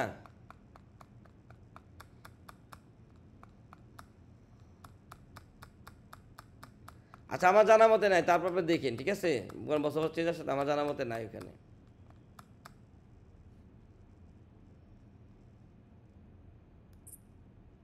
এই যে দাঁড়ান, আচ্ছা আসতে যান দেখাই দিই, দেখেন এখানে বলছে ব্যবসায়ী পর্যায়ে, হ্যাঁ এই দেখেন এখানে বলছে এই যে যোগানদার হিসেবে এগুলি অব্যাহতি, মানে এছাড়াও অব্যাহতি, যোগানদার হিসেবে যেহেতু পৃথকভাবে এই সেবাগুলি অব্যাহতি, এটা বিডিএস হবে না। এই যে দেখেন এখানে কি জুট আছে, তুলা আছে, স্ক্র্যাপ পেপার আছে, ভাঙা কাচের টুকরা আছে, প্লাস্টিক বর্জ্য আছে, হাড়ের গুঁড়া আছে, স্টিল মিলের ইয়ে আছে, পাটজাত পণ্য আছে, পুরাতন ব্যাটারি আছে, অ্যালুমিনিয়ামের ইয়ে আছে। এই গার্মেন্টসের জুট কিন্তু নাই, তাহলে এটা ব্যাট দিতে হবে, ঠিক আছে? তাহলে আমরা সামনে যাই, যে এখন আমরা আলোচনা করব আমরা যে রেজিস্টার, কী কী রেজিস্টার রাখবো, কখন রাখবো, এটা কিভাবে বুঝবো, ঠিক আছে? এখন বলেন কোম্পানি কয় প্রকার? 2 প্রকার না? উৎপাদনকারী একটা কি ট্রেডিং, সরি আরেকটা হলো সেবা প্রদানকারী। 3 রকম না? হ্যাঁ, উৎপাদন, ট্রেডিং আর সেবা।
ভাই যার ওখানে শব্দ একটু মিউটে থাকেন না।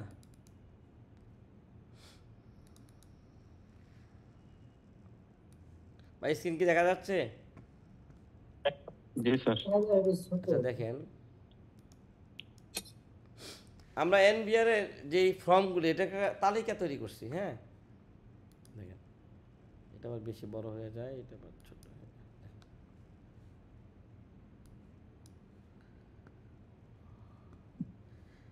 আপনার কি স্ক্রিন কি বুঝতে পান লেখাগুলি? একটু ছোট দেখা যায়। আচ্ছা দেখ, এখানে দেখেন তো এই যে লেখা আছে না মূসক 2.1, তারপর 2.2, এখানে দেখেন তো প্রত্যেকটা বিধি লেখা আছে না, বিধি 4-এর 1, বিধি 5-এর 1 দ্রষ্টব্য, প্রত্যেকটা ফর্মের পাশে কি লেখা আছে? বিধি লেখা আছে, মনে আছে? আমরা প্রথম ক্লাস আলোচনা করছিলাম আইন হচ্ছে ব্যাট ব্যবস্থার সারাংশ, বিধিমালা হলো কি ব্যাখ্যা। আইনে বলছে আপনি 2.1 দিয়ে নিবন্ধন নেবেন, এই দেখেন বিধি 4-এ বলছে 2.1টা কীভাবে পূরণ করবেন। আইনে বলা আছে আপনি 6.3 ইস্যু করবেন, হ্যাঁ এই যে 6.3 ইস্যু করবেন কর চালানপত্র। বিধি 40-এর উপবিধি একে বলা আছে এই কর চালানপত্রটা কীভাবে পূরণ করবেন। তাহলে এই বিধি দ্বারা কি সবগুলি ফর্ম বা চিঠি কীভাবে পূরণ করবেন এই দিক নির্দেশনা দেওয়া আছে। আচ্ছা, এই ফর্মগুলি দেখেন আমরা যদি ট্রেজারি চালান, যদিও ব্যাটের ফর্ম না, ট্রেজারি চালান সহ ধরি তাহলে এক থেকে ট্রেজারি চালান ব্যতীত মোট 75টা ফর্ম আছে। আর ট্রেজারি চালান সহ ধরলে 76টা, ট্রেজারি চালান ধরলে 77টা ফর্ম। এই 77টা ফর্মের সবগুলি আমাদের কি কাজে লাগবে না। দেখেন 2.1 থেকে 2.5 পর্যন্ত নিবন্ধন সংক্রান্ত ফর্ম। আপনি নিবন্ধন একবার নিলে যদি আইন চেঞ্জ না হয় আর কি নিবন্ধন নেওয়া লাগবে বলেন? না। তাহলে এটা একবারই। মূসক এজেন্টের যারা পরীক্ষা দিবেন তখন তাদের এই ফর্মটা লাগবে। তারপরে দেখেন বিভিন্ন রকম তথ্যের পরিবর্তন যখন করবেন, কোম্পানি বিক্রি করে দিবেন, তখন ওই দেখেন আবেদনপত্র এই ফর্ম লাগবে। আমাদের মূলত ফর্ম রাখা লাগবে 6.1 থেকে 9.2 পর্যন্ত। তারপরে দেখেন এই যে কর ফেরত, নোটিশ, বিভিন্ন রকম মামলা, তত্ত্বাবধানকারী, হ্যাঁ আদালতের নোটিশ, রাষ্ট্রীয় মামলা পাওনা, ব্যাট অ্যাডভাইজারি লাইসেন্স যদি নেন তাহলে এই ফর্ম। তাহলে আমাদের মূলত কি অ্যাকাউন্টিংয়ের ফর্মগুলি লাগবে। আচ্ছা, এই ফর্মগুলির মধ্যে দেখেন কিছু কিছু আপনি অনলাইনে দিতে পারবেন, কিছু কিছু ম্যানুয়াল। দেখেন তো 2.1 পূরণ করতে পারবেন কি অনলাইনে। এই 2.1 অনলাইনে সাবমিট করলে আপনি কী পাবেন? 2.3 পাবেন। আবার 2.3 পাওয়ার পরে আপনি ভ্যাট নিবন্ধন ক্যান্সেল করে দেন, তাহলে আপনি কী করবেন? 2.4 অ্যাপ্লাই করতে পারবেন। ঠিক আছে, এই 3টা ফর্ম অনলাইনে করতে পারবেন। 3.1 মূসক এজেন্টের জন্য আবেদন অনলাইনে করতে পারবেন। তারপরে উপকর উৎপাদক বা মূল্য ঘোষণা অনলাইনে জমা দিতে পারবেন। তারপরে 6.10 2 লাখ টাকার বেশি লেনদেন অনলাইনে সাবমিট করতে পারবেন। তারপরে 9.1 জমা অনলাইনে দিতে পারবেন। টার্নওভার কর চালানপত্র 9.2 অনলাইনে দিতে পারবেন। 9.1 1 মাস পরে জমা দেওয়ার জন্য সময় বৃদ্ধির আবেদন অনলাইনে দিতে পারবেন। সংশোধিত দাখিলপত্র অনলাইনে দিতে পারবেন। ব্যাট অ্যাডভাইজারের জন্য লাইসেন্স দিবেন, অনলাইনে অ্যাপ্লাই করতে পারবেন, অনলাইনে লাইসেন্স পাবেন। ঠিক আছে। আচ্ছা, তারপরে মূসক ছাড়পত্র প্রাপ্তির জন্য অনলাইনে পাবেন, মানে এটা সম্মাননাপত্র অনলাইনে পাবেন। এই কয়টা কাজ ছাড়া বাকিগুলি কি ম্যানুয়ালি করতে হবে। দেখেন ধরতে পারছেন কিনা, ধরতে পারছেন? এখন আমরা ধাপে ধাপে দেখি আমাদের কোনগুলি দরকার, কোনগুলি দরকার না। দেখেন 2.1 মাউস দেখেন 2.1 মূসক মূল্য সংযোগ কর বা টার্নওভার নিবন্ধন। আপনারা তো জানেন 50 লাখ টাকা নিচে হলে টার্নওভার নিবন্ধন নেওয়া লাগে। এটা 50 লাখ থেকে 3 কোটি হলে কি টার্নওভার, 3 কোটি টাকার উপরে হলে মূসক নিবন্ধন। তাহলে আপনার 2.1 পূরণ করলে 2.3 পাবেন। দেখেন বুঝলেন কিনা, মানে অনলাইন ইউজার আইডি পাসওয়ার্ড ঢুকে 2.1 পূরণ করবে, বলে কী পাবেন? 2.3 হ্যাঁ 3 পাবেন। এখন আপনি নিবন্ধন নেওয়ার পরে দেখবেন যে লেখা থাকে আইনে যে কোনো তথ্য যদি পরিবর্তন হয় পরবর্তী 15 কার্য দিবসের মধ্যে ভ্যাট অথরিটিকে জানাইতে হবে। তাহলে দেখেন আপনি নিবন্ধন নিলেন, অথবা অনেকে ড্রপডাউন পান না, বলেন না যে ভাই আমার ড্রপডাউনটা নাই, কী বলছে? মূল্য সংযোগ কর নিবন্ধন বা টার্নওভার কর তালিকাভুক্তি, সরি ওইটা 5-এ। মনে করেন আপনি নিবন্ধন নিচ্ছেন, নিবন্ধন নেওয়ার পরে আপনি নিবন্ধনটা বাতিল করে দিতে চান, তাহলে কী করতে হবে? 2.4 মাধ্যমে পূরণ করতে হবে। এখন যদি কেউ বলেন যে ভাই আমি তো 2 মাস আগে নিবন্ধন নিচ্ছি, তাহলে আপনি এখন পারবেন না, অন্তত 12টা রিটার্ন জমা দিতে হবে। 1 বছর রিটার্ন জমা দেওয়ার পরে বাতিলের জন্য অ্যাপ্লাই করতে পারবেন। কোনো বিধি আছে স্যার? জি, কোনো এসআর আছে? এই যে বিধি 4 এই যে পাশেই তো লেখা আছে ভাই, এই যে না, যে 12টা রিটার্ন দিয়ে তারপরে ক্যান্সেল করলাম। হ্যাঁ অবশ্য না দেখলে আমি বলি কোত্থেকে। এই যে আপনি নতুন কি এই যে বিধি 8-এর 1 দেখবেন, স্থগিত বাতিল, এটা এই যে বিধি 8-এর 1 তো লেখাই আছে। এই যে দেখেন ধারা 4 হচ্ছে মূসক নিবন্ধনযোগ্য ব্যক্তি, ধারা 5 হচ্ছে মূসক নিবন্ধন কিভাবে নেবেন, ধারা 6 হচ্ছে বিভিন্ন রকম নিবন্ধন। এগুলি দেখবেন তাহলে বুঝতে পারেন। ঠিক আছে। আচ্ছা, এখন মনে করেন নিবন্ধন নিচ্ছেন, মাঝে মাঝে তথ্যের পরিবর্তন হয় না, যে আপনি গোডাউন এখানে একটা ছিল, মালিবাগের পাশাপাশি মগবাজার একটা গোডাউন নিছেন, বা নতুন একটা সেলস সেন্টার অ্যাড করছেন, এরকম হয় কি না?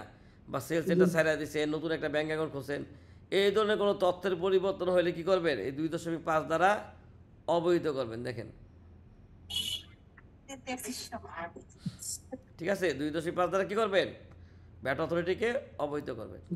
অনলাইনে সাবমিট হুম। আচ্ছা, তারপরে দেখেন মূসক এজেন্টের জন্য আবেদন। যদি কেউ মূসক এজেন্ট হইতে চান তাহলে এই 3.1 দিয়ে আবেদন করবেন, আর ওইখানে পরীক্ষা পাশ করলে আপনি কি 3.2 দিবে। এখন আপনি বিদেশি কোনো ক্লায়েন্টের, মূসক এজেন্ট আছে বিদেশি ক্লায়েন্টের কাজ করে, ক্লায়েন্টের কাজ করতে চাইলে কি 3.3 দ্বারা এই কাজের অনুমতি দিবেন, আবার কাজ ছেড়ে দিলেও কি 3.3 দ্বারা এনবিআর জানাবেন। তাহলে এটা হলো কি মূসক এজেন্টের। খুব ভালো করে খেয়াল করেন 4.1 আইনের ধারা 31 উপধারা 4-এর অধীন আমদানি পর্যায়ে পরিশোধিত আগাম কর ফেরত প্রাপ্তির আবেদন। এটা হলো কি অনিবন্ধিত ব্যক্তি যদি কখনো আগাম কর দিয়ে আসে তাহলে ফেরত নেওয়ার জন্য সে কী করবে, এই 4.1 পূরণ করবে। এটা কিন্তু নিবন্ধিত ব্যক্তি না, অনিবন্ধিত ব্যক্তির জন্য।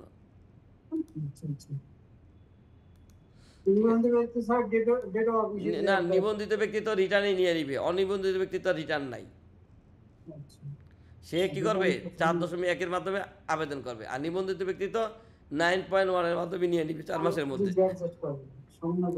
চলমান ব্যবসা প্রতিষ্ঠান ক্রয় বিক্রয়ের ক্ষেত্রে দায়িত্ব হস্তান্তর। অনেক সময় হয় না যে আপনারা যে কোনো কারণে কোম্পানিটা বিক্রি করে দিয়ে চলে যেতে চাচ্ছেন, হয় কিনা বলেন? হ্যাঁ, তাহলে এখন এরকম হয় যে আপনি চাচ্ছেন 1 মাসের মধ্যে কোম্পানিটা বিক্রি করে চলে যেতে চাচ্ছেন বিদেশে, আপনি দেশে চলে যাবেন সপরিবারে। এখন ব্যাটের দায় দেয় না, বাই করতে অনেক সময় দেরি হয় না ক্লিয়ারেন্স দিতে। তখন আপনারা যদি মুসলেখা দেন যে আমি আমার সজ্ঞানে সকল দায় দেনা মিস্টার রহিমকে বুঝাইয়া দিলাম, উনিও যদি বলে আমি সুস্থ মস্তিষ্কে সকল দায় দেনা বুঝিয়া পাইলাম, তাহলে কি কোম্পানি ট্রান্সফার হয়ে যাবে। দেখেন ধরতে পারছেন কিনা, ধরতে পারছেন? তারপরে দেখেন 4টা সহগ, 4.3 উপকরণ উৎপাদ সহগ, 4.4 অব্যবহৃত ব্যবহার অনুপযোগী নিষ্পত্তির আবেদন, 4.5 দুর্ঘটনায় ক্ষতিগ্রস্ত পণ্যের নিষ্পত্তির আবেদন, 4.6 বর্জ্য বা ওয়েস্টেজ। তাহলে বলেন 4টায় কি উপকরণ উৎপাদ সহগ না এক একটা জন্য এক একটা? এই উপকরণ উৎপাদ সহগ 4.3 কি স্বাভাবিক পণ্যের জন্য না ভাই? আর অব্যবহৃত বা ব্যবহার অনুপযোগী যে জিনিসটা মনে করেন উৎপাদন করতে নষ্ট হয়ে গেছে বা ফাঙ্গাস পড়ে গেছে, যে কোনো কারণে এটা কি স্বাভাবিক পণ্য হিসেবে আর বেচা যাবে না, বা একটা কাঁচামাল নিয়ে আসছিলেন কেমিক্যাল মেয়াদ চলে গেছে, অন্য খাবার হিসেবে ইউজ করা যাবে কিন্তু মানুষের খাবার হিসেবে ইউজ করা যাবে না, তাহলে বলে 4.4 দ্বারা কি এটা জমা দিবেন না? তারপরে দেখেন দুর্ঘটনায় ক্ষতিগ্রস্ত, আগুন লাগে অনেক সময় ফ্যাক্টরিতে ক্ষতিগ্রস্ত হয় না, কিন্তু এটা কি সামান্য কিছু মূল্য আছে, তাহলে এই ধরনের পণ্য 4.5-এর মধ্যে ইয়ে করবেন না। বাকিরা শুনতে পাচ্ছেন? বর্জ্য বা ওয়েস্টেজ, এই যে এক ভাই বললো গার্মেন্টসের জুট, বলেন এটা কি বর্জ্য বা ওয়েস্টেজ না? তারপরে ইয়া কি বলে আলকাতরা থেকে ন্যাপথালিন উৎপন্ন হয়, চিনি থেকে চিটাগুড় উৎপন্ন হয়, এই ধরনের পণ্য যদি আপনারা ইয়া করেন তাহলে 4.6 পূরণ করতে পারেন না? তাহলে বলেন 4.3 থেকে 4.6 পর্যন্ত আপনারা বুঝছেন কিনা? জি জি স্যার, বুঝতে পারছি। বাকিরা? জি স্যার, বুঝতে পেরেছি। আচ্ছা দেখেন, তারপরে আমরা আলোচনা করি। দেখেন ক্রয় হিসাব, উৎপাদনকারী র মেটেরিয়াল কিনবে, ক্রয় হিসাব এন্ট্রি দিবে। উৎপাদনকারী র মেটেরিয়াল ইউজ করে ফিনিশ প্রোডাকশন ফ্লো থেকে রিসিভ করবে, ইউজটা ক্রয় হিসাবে বাদ দিবে। আমি এটা আলাদা বুঝাবো। উৎপাদনকারী ফিনিশ প্রোডাক্ট বিক্রয় হিসাবে এন্ট্রি দিবে এবং এখান থেকে কি ইউজ মানে সেলস দেখাবে। কিন্তু যাহা কিনেন তাহাই বেচেন, এই ব্যবসায় কি 6.2.1 রাখবে না? আচ্ছা, আপনি ব্যাট নিবন্ধন নিলে কি দিবেন 6.3, আর আপনি যদি টার্নওভার নিবন্ধন নেন তাহলে কি 6.9 দিবেন না? দেখেন তো, আপনি ব্যাট নিবন্ধন নিলে 9.1 ব্যাট রিটার্ন জমা দিবেন, আর টার্নওভার নিলে টার্নওভার দাখিলা জমা দিবেন না? তাহলে দেখেন এই যে ব্যাট আর টার্নওভারের মধ্যে এই দুইটা ফর্ম ছাড়া আর কিন্তু কোনো ফর্মে পার্থক্য নাই। মানে উৎপাদনকারী টার্নওভার নিলেও কি সে ক্রয় হিসাব বিক্রয় হিসাব রাখবে, শখ জমা দিবে, ডেবিট ক্রেডিট সব কিছু করবে। শুধু পার্থক্য কি 9.1-এর জায়গায় 9.2 আর 6.3 জায়গায় কি 6.9। দেখেন ধরতে পারছেন কিনা?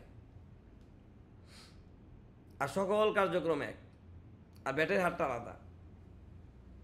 তাহলে এখন দেখেন 6.1 থেকে 6 এই যে 9.4 পর্যন্ত কী কী রাখবেন আমি আলোচনা করব। আর এগুলি আমি দোয়া করি আপনাদের যেন দরকার না হয়, এগুলি তো মামলা মোকদ্দমা, এগুলি এই করছেন না, এগুলি দোয়া করি কি আপনাদের যেন দরকার না হয়।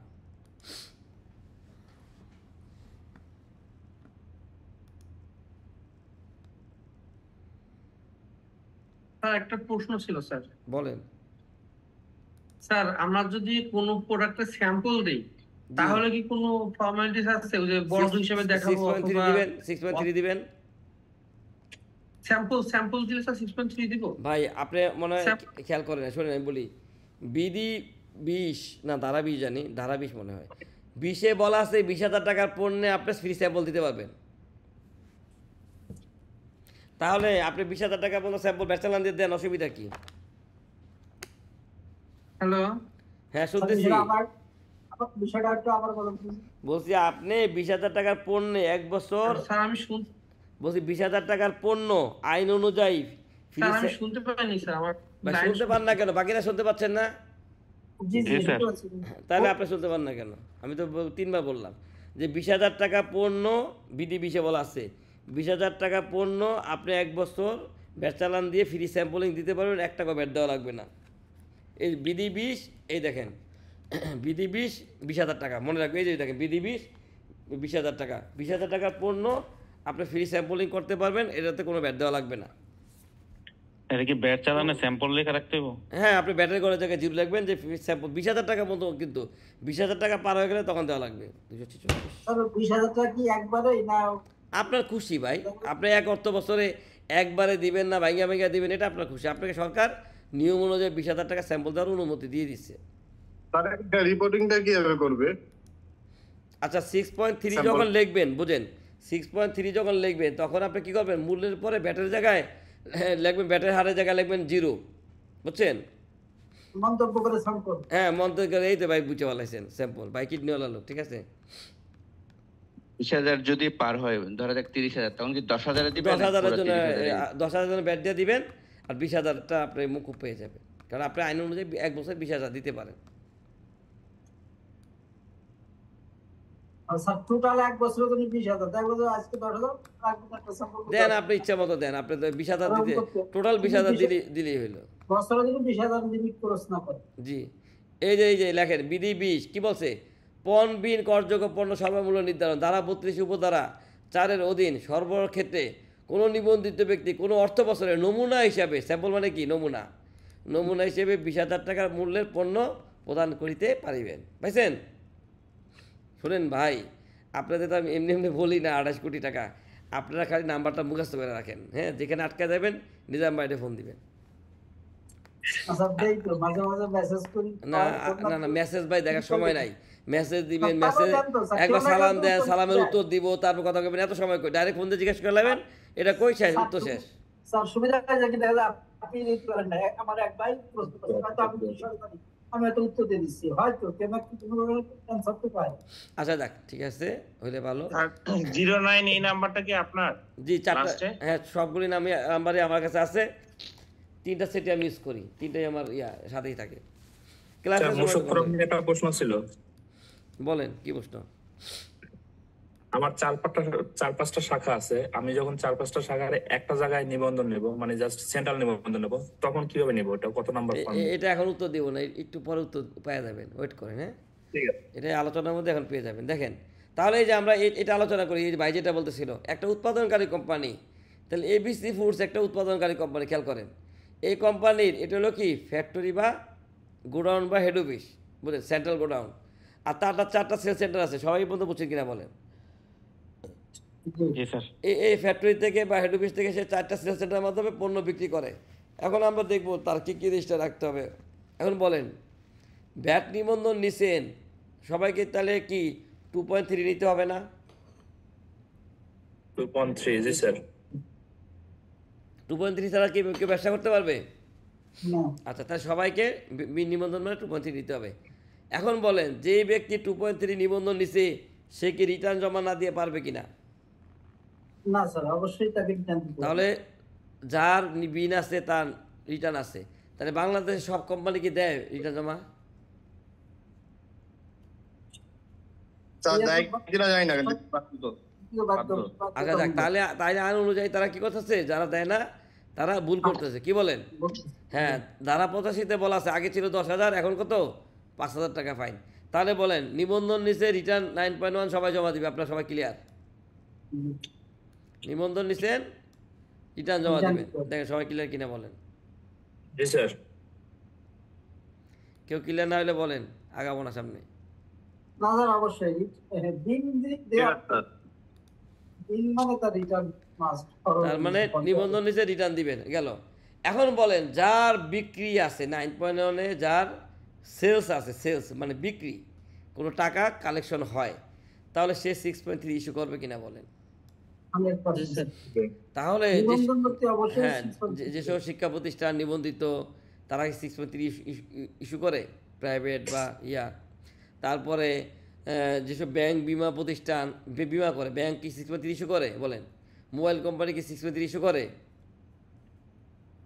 না স্যার। বিভিন্ন রকম হাসপাতাল তাহলে ভুল করতেছে কিনা বলেন? তারপর বিশেষ করে শতভাগ রপ্তানিমুখী প্রতিষ্ঠান কেউ যদি থাকেন বলেন, আপনাকে 6.3 ইস্যু করেন? স্যার শতভাগ তো না, 2-1 যদি করেন তাহলে তো ভালো, আপনি কমপ্লায়েন্সে আছেন। যে শতভাগ রপ্তানিমুখী প্রতিষ্ঠান 6.3 ইস্যু করে না, তারা ভুল করতেছে কিনা বলেন? স্যার লোকাল র মেটেরিয়াল কেনার ক্ষেত্রে সেক্ষেত্রে 6.3 না না, লোকাল না, আপনি যখন এক্সপোর্ট করেন আপনি কি 6.3 ইস্যু করেন? 6.3 তে স্যার ইস্যু করা দরকার, যদিও শূন্য দেখা যায়। করতে তো হবেই স্যার, তাহলে তো ওখানে না না, আমি তো বুড়ি আমি এখনই পয়সা 100টা উদাহরণ দিয়ে দিতে পারবো কোম্পানির নাম, হ্যাঁ, যে এরা কেউ 6.3 জীবনে ইস্যু করেন আজকে পর্যন্ত, এবং বড় বড় প্রতিষ্ঠিত কোম্পানি। কারণ কি আমি আমি আমি তাদের উপরে একটু রাগ কি কারণে? কারণ তারা এই ব্যাটের কাজকর্ম ঠিকমতো রাখলে বাংলাদেশে কিছু লোকের কর্মসংস্থান হইতো, বুঝেন নাই? এতগুলি লোক রাখতে পারে, 8,000 শ্রমিক, আর একটা 2টা ব্যাট এক্সিকিউটিভ, একটা সমস্যা কি? টার্গেট 10 ডেসিটা এরকম যে গার্মেন্টস তো ব্যাট নাই তো না না, ব্যাট নাই, শোনেন, এরা জানেই না, এরা অনেকে জানেই না যে 6.3 ইস্যু করতে হয় কিনা। আপনার একটা কাহিনী বলি। নারায়ণগঞ্জের দিকে আমাদের এক এসি স্যার গেছে, বুঝছেন, স্যারের ট্রেনিংয়ে বলতেছে আর কি এই অভিজ্ঞতাটা। ওই স্যাররা মাঝে মাঝে অভিযানে যায় না, অভিযানে, জি স্যার হ্যাঁ অভিযানে গেছে। যাওয়ার পরে এক অফিসে গেছে, যাওয়ার পরে বলতেছে যে ভাই আপনারা কি রিটার্ন জমা দেন? কয় হ্যাঁ দেই তো, মেলার সময় দেই। মেলার সময় রিটার্ন জমা দেন মানে? রিটার্ন নিয়ে আসেন তো। উনি ট্যাক্সের রিটার্ন নিয়ে আসছে। কয় আপনি ভ্যাটের রিটার্ন জমা দেন না? কয় সেটা আবার কী জিনিস? কমার্শিয়ালে ডাক দিচ্ছে। এখন এই স্যার দেখলো যে এই কোম্পানি 10 বছর ধরে ব্যবসা করতেছে, একদিন রিটার্ন জমা দেয় নাই, দাও লিমিটেড কোম্পানি। কয় অসুবিধা নাই, কালকে 5 বছরের অডিট রিপোর্ট নিয়ে আমার সাথে দেখা করবেন, আর এই নেন আমার কার্ড, আর ওই যে একটা ট্রেজারি চালান করেছে তখন 10,000 ছিল, 10 বছরে 1 বছরে 1,20,000 করে 12 লাখ টাকা জমা দিয়ে কালকে দেখা করবেন। বুঝতে পারছেন? এবার জরিমানা করলাম না, শুধু মিনিমামটাই করলাম। এখন ওই মালিকের টনক নড়ছে কিনা বলেন? জি স্যার জি অবশ্যই নড়ছে। হ্যাঁ, তারপরে কি হয়েছে জানেন? তারপরে রাত্রে 12টা বাজে আমরা ফোন দিচ্ছে, রাত্রে 12টা বাজে, যে একটু আগে ব্যাটের লোক আসছিল, আপনারা ফোন দিতেছি ধরেন না, আমি ক্লাসে ছিলাম, কয় মেল দিয়ে ডিস্টার্ব করেন আর ফোন ধরেন না। পরে বললো যে আপনি থাকেন, আমি আসতেছি, না 12টা না সরি 11টা বাজে ফোন দিচ্ছিল। তারপরে 11:30 বাজে আসলো, আইসা বলতেছে কী করার। এখন আমি বললাম যে একটা চিন্তা করেন যে উনি কি আপনার কোম্পানির নাম লিখিত আগে চিঠি দিচ্ছে, না ওই আসছে অন্য কোম্পানিতে আসছে, গণহারে আসছে? কয় না না গণহারে, অন্য অন্য ফ্যাক্টরিতে ঢুকছে, আমার ফ্যাক্টরিতে ঢুকছে। তাহলে আমি বলছি যে আপনি এই দেশে ব্যাটের কাজ করতে হলে 3টা জিনিস মাথায় রাখবেন: আইন, লাইন, সাইকোলজি, অভিনয়। আপনি এখন অভিনয় করেন, এখন সাইকোলজি ইউজ করেন, যে আপনি আকবারে কেউ ওনার কাছে ধরা দিয়েন না, এর ভিতরে রিটার্নগুলি রেডি করে ফেলান। ধরতে পারছেন? উনি কিন্তু 12 লাখ টাকা দেওয়া লাগে নাই, কিন্তু যখন উনি 1 বছর পরে রিটার্নগুলি নিয়ে গেছে, রিটার্ন রেডি করে নিয়ে গেছে, তখন ইন্সপেক্টর বলে আপনারা কোথায় দেখছি মনে হইতেছে কমার্শিয়াল ডে। বুঝছেন এবার? তাহলে ম্যানুয়াল রিটার্ন তৈরি করে নিয়ে গেছে স্যার, ম্যানুয়াল রিটার্ন সব তৈরি করে নিয়ে গেছে। তারপর স্যারকে বলছি, স্যার আপনি ওই 2 বছরের রিটার্ন সাইন করায় দেন, হ্যাঁ, বাকিটা প্রকাশ্যে বলা যাবে না। সেটা তো ঠিক আছে, মনে মনে বাকিটা বুঝে নেন। কবি নীরব, এখানে ক্লাস রেকর্ডিং হচ্ছে, তাহলে বলা যাবে না। তাহলে এইভাবে মাঝে মাঝে সাইকোলজিক্যাল গেম খেলতে হবে, ঠিক আছে? এখন জি বলেন। ওর তো রিটার্ন দেয়াই লাগবে, তাহলে 6.3 হ্যাঁ, তাহলে এখন বলেন, এই যে যারা রিটার্ন দেয় না, তারা আমাদের এই যে বাইরা যারা ট্রেনিং করতেছে চাকরির জন্য, তারা কি জবের ব্যবস্থা করতেছে? তারা বলেন তাদের বলছি, প্রত্যেকটা গার্মেন্টসে একজন যদি ব্যাটের পোস্টের লোকটি তো ম্যানেজার, একজন এক্সিকিউটিভ, তাহলে অনেক লোকের কর্মসংস্থান হইতো কিনা বলেন? জি জি, অবশ্যই অবশ্যই। হ্যাঁ, তারপরে এর মধ্যে দুই একটা আবার আমাদের কনসালটেন্সি দিত কিনা বলেন? হ্যাঁ তাও হ্যাঁ পাওয়া তাহলে এখন 28 কোটি টাকার হিসাব দেই। মনে করেন বাংলাদেশে ব্যাট নিবন্ধন হচ্ছে 2,80,000, সবাই যদি আমাকে 1,000 টাকা করে ট্রেনিংয়ের ফি দেয়, তাহলে আমি 28 কোটি টাকা পাই। হিসাব করে দেখেন। ব্যাপার স্যার, আরো তো ওই ট্রেডাররা তো আরো আছে। না না, আমি শুধু ট্রেনিং পারপাস বলছি, যে সবাই যদি আমার থেকে একবার করে ট্রেনিং করে 1,000 টাকা করে ফি দেয়, আমি 28 কোটি টাকা পাই। আর এই ট্রেনিং করতে আমাকে 237 বছর বাঁচা লাগবে। আল্লাহ মাফ করুক, মজা করছি, ওই মজার হলে থাক, ঠিক আছে? তাহলে বলে যারা একবার দিয়েছে তাদের তো আর দেওয়ার দরকার নেই, 1,000 যারা দিয়ে দিয়েছে আগে। না, এই জন্যই তো আমরা তো রেকর্ড রাখি। তো তারপরে দেখেন যে 6.3 সবাই দিতে হবে কিনা বলেন? জি স্যার, দিতে হবে। আচ্ছা, তাহলে 9.9 সবাই রাখতে হবে। 6.3 যদি কেউ না দিয়ে থাকে, সে কি করতেছে? ভুল করতেছে। তাহলে কোন হ্যাঁ জি বলেন।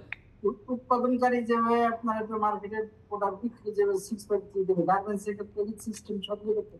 আচ্ছা আমি বলি, শোনেন, লজিক্যালি বলি। মনে করেন বাংলাদেশের ট্রাফিক পুলিশ বা পুলিশরা রাস্তাঘাটে ঝামেলা করে না। এখন আপনি চট্টগ্রামে প্রোডাক্ট পাঠাবেন, রাস্তায় যদি নারায়ণগঞ্জে বা যাত্রাবাড়িতে যদি গাড়ি আটকায় বলে ভাই ব্যাট চালান নিয়ে আসেন, কিছু করতে পারবেন?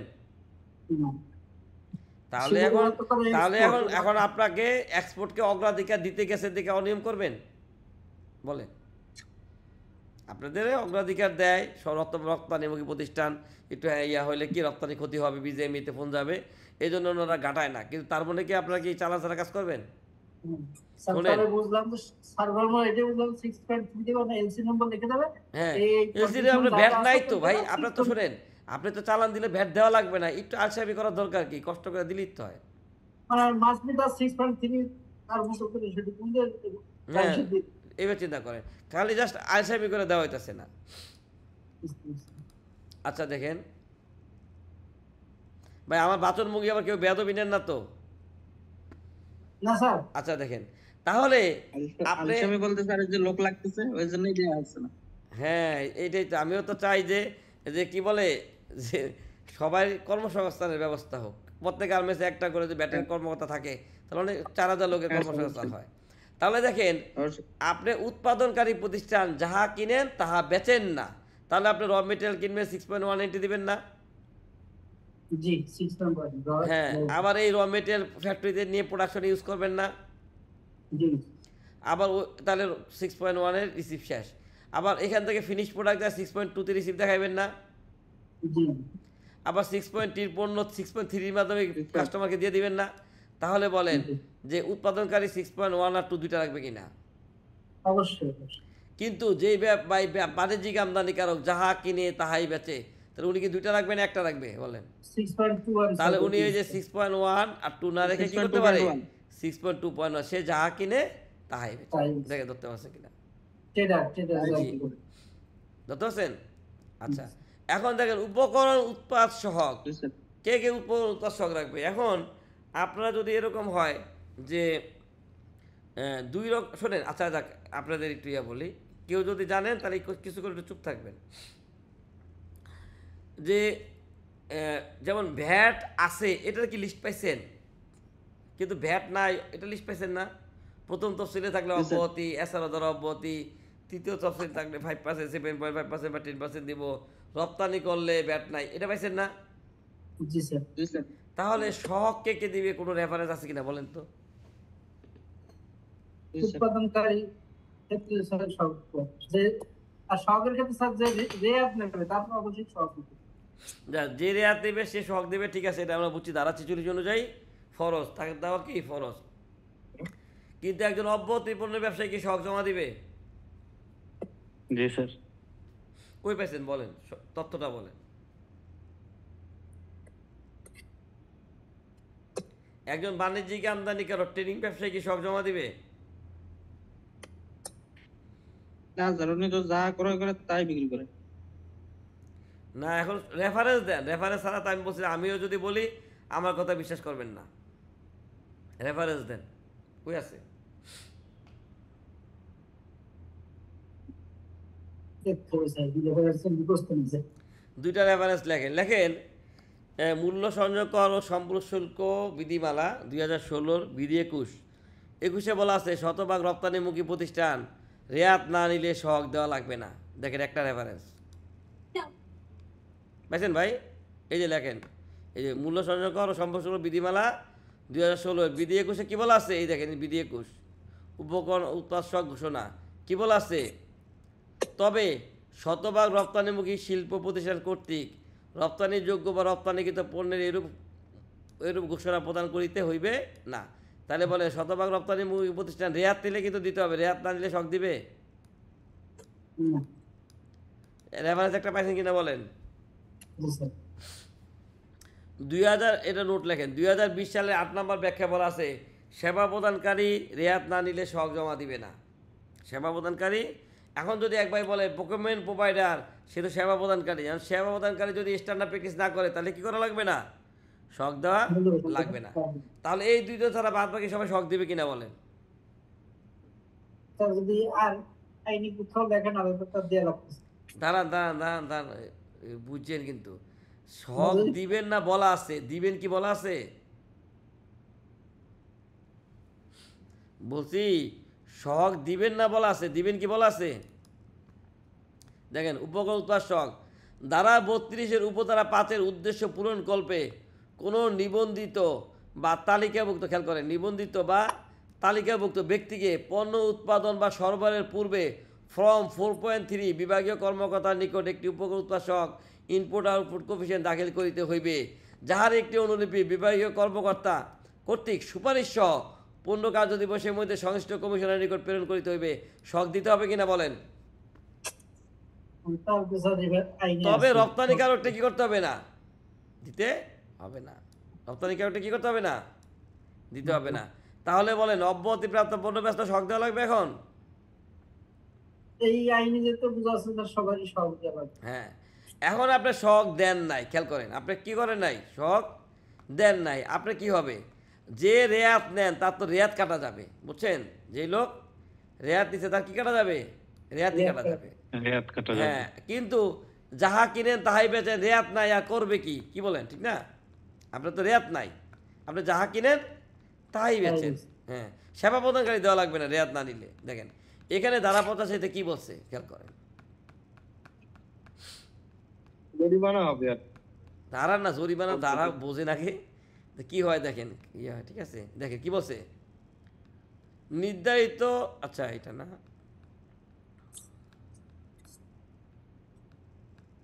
খেয়াল করেন, নির্ধারিত তারিখের মধ্যে উপকরণ উৎপাদ সহগ জমা প্রদান না করলে কত টাকা জরিমানা বলেন?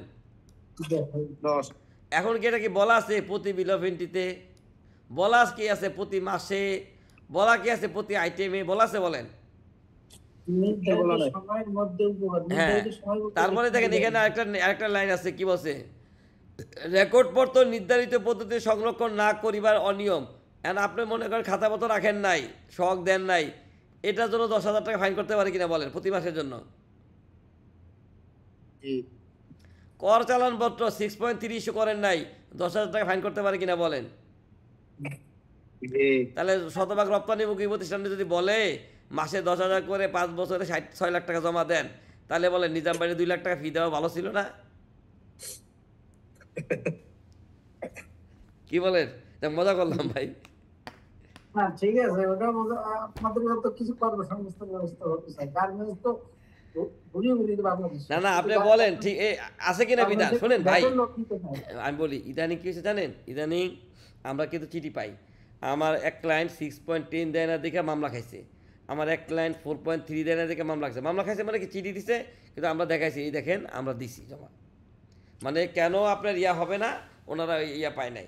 তাহলে আপনি শক দেন নাই, এই জন্য আপনাকে চিঠি দিতে পারে কিনা? এখন তো সরকার টাকা দরকার, এখন উপদেষ্টারা কিছু খুঁজে পাইলো না, তখন এই আইনগুলি খুঁজে বাই করলো যে কারা এটা জমা দেয় না, কারা অনলাইনে দেয় না, কারা শক জমা দেয় নাই, কারা 6.10 জমা দেয় নাই, কারা ঠিকমতো খাতাপত্র রাখে নাই, করতে পারে কিনা বলেন?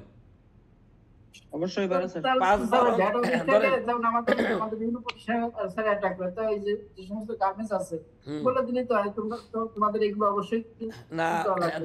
ধরেন আপনাদের ক্লাসে এনবিআর এর দু একজন আছে, এ যদি কাল কমিশনার স্যারের কানে দিয়ে দেয়, স্যার নিজাম ভাই যে বুদ্ধি বলছে দাঁড়া তো ঠিক, তাহলে তো আমার এখানে 100টা গার্মেন্টস আছে, 3 লাখ করে পালে তো অনেক টাকা পাই কিনা বলেন।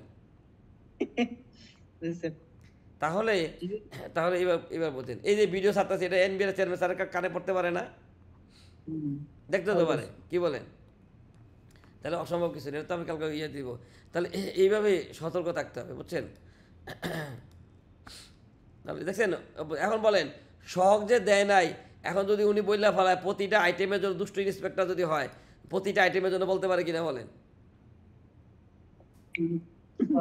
বলতেই পারে, জি, বলতেই পারে স্যার পারে স্যার। তারপর আপনি বললেন আমি প্রথম তফসিলে পণ্য বেশি, জরিমানা কত বলেন?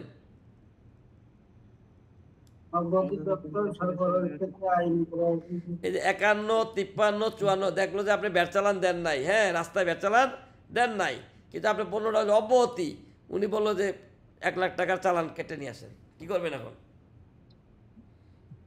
ব্যবসা আছে বলেন? একবার হয়েছে কি এরকম হয়েছে, হওয়ার পরে আমার একজন বলতেছে পার্টিসিপেন্ট ট্রেনিং যে ভাই আমার ট্রাকে প্রোডাক্ট আছে 26,000 টাকার প্রোডাক্ট, আমি 1 লাখ টাকা ব্যাট চালান দিব কী কারণে? আর গাড়ি হয়েছে ভাড়া করা, বলছে আপনি প্রোডাক্ট রেখে গাড়ি ছেড়ে দেন, কয় না গাড়ি ছাড়া হবে না। কি বুঝছেন? গাড়িতে প্রোডাক্ট আছে 26,000 টাকার, এই ইন্সপেক্টর জরিমানা করছে 1 লাখ। গাড়ি ছেড়ে দিলে তো স্যার না এখন মালিকও দায়িত্ব নিবে না, কাস্টমারও দায়িত্ব নিবে না, গাড়িওয়ালা বসে ঝামেলার মধ্যে। এই গাড়ি 10 দিন আটকা পড়ছিল যাত্রাবাড়ি সার্কেলে, 10 দিন আটকা ছিল, বুঝছেন? এবার এটা বাস্তবায়ন হলে স্যার ভালো, সব একটা কর্মসংস্থান বাড়বে, অনেক যার কাছে এটা কি হোক, বেতন কম হোক বেশি। আচ্ছা তাহলে এখন বুঝছেন তো সবাই? এখন বলেন ব্যাপারটা হলো কি জানেন, জমিন কিসে দলিল নেন নাই, শখ না দিলে কি হবে? না জমিন কি দলিল কীভাবে দেখেন, আপনি যদি শখ দিতেন এই যে প্রোডাক্ট এটার দাম 30 টাকা, তাহলে আপনি বার্গেনিং করতে পারতেন কিনা? এই দেখেন আমার শখ দেওয়া হচ্ছে, জমির দাম কত, কলমের দাম কত, 30 টাকা। আপনার তো শখ দেওয়া নাই, তখন ইন্সপেক্টর বলবে না যে আপনি খুচরা 30 টাকা বিক্রি করছেন কিন্তু আমি ন্যায্য বাজার মূল্য যাচাই করতে যে 50 টাকা পাইছি, বলতে পারে না? হ্যাঁ, তাহলে এইভাবে চিন্তা করবেন জমিন কিসে দলিল নেন নাই। বোঝানোর জন্য বলছি, কেউ মজা করে বলছি। হ্যাঁ আপনার তো এই দেওয়া আছে, আমার এই জন্য ইয়ে করেন। আচ্ছা তাহলে 4.3 কে দিবে না, পাইছেন তো? তাহলে একমাত্র রপ্তানিকারক রেয়াত না নিলে 4.3 দিবে না বিধি 21, আর সেবা প্রদানকারী রেয়াত না নিলে 4.3 দিবে না। কি 2020 সালের 8 নম্বর ব্যাখ্যা বলা আছে। 6.6 উৎসকর্তনকারী 6.6 দিবে না? উৎসকর্তনকারীরা কি করবে? 6.6 এই কোম্পানি লিমিটেড 6.6 দিবে। ডেবিট নোট, ক্রেডিট নোট আপনার যদি ক্রয় থাকে তাহলে ক্রয় ফেরত থাকবে না? অবশ্যই স্যার। আপনার যদি বিক্রয় থাকে কি থাকবে? বিক্রয় ফেরত।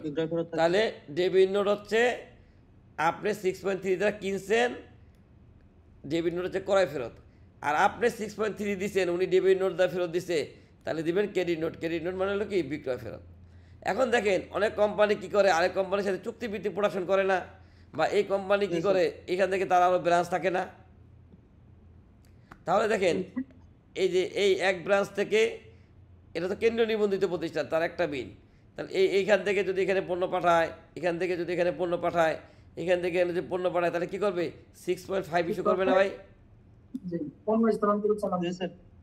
কি করবে? 6.5 ইস্যু করবে। দেখেন বলতে কিনা কোম্পানি থেকে সেলস পয়েন্টে নিয়ে গেলেই 6.5। হ্যাঁ, আবার যদি এখান থেকে এখানে ট্রান্সফার করেন, এখান থেকে ট্রান্সফার করেন, আবার 6.5 রাখবেন না?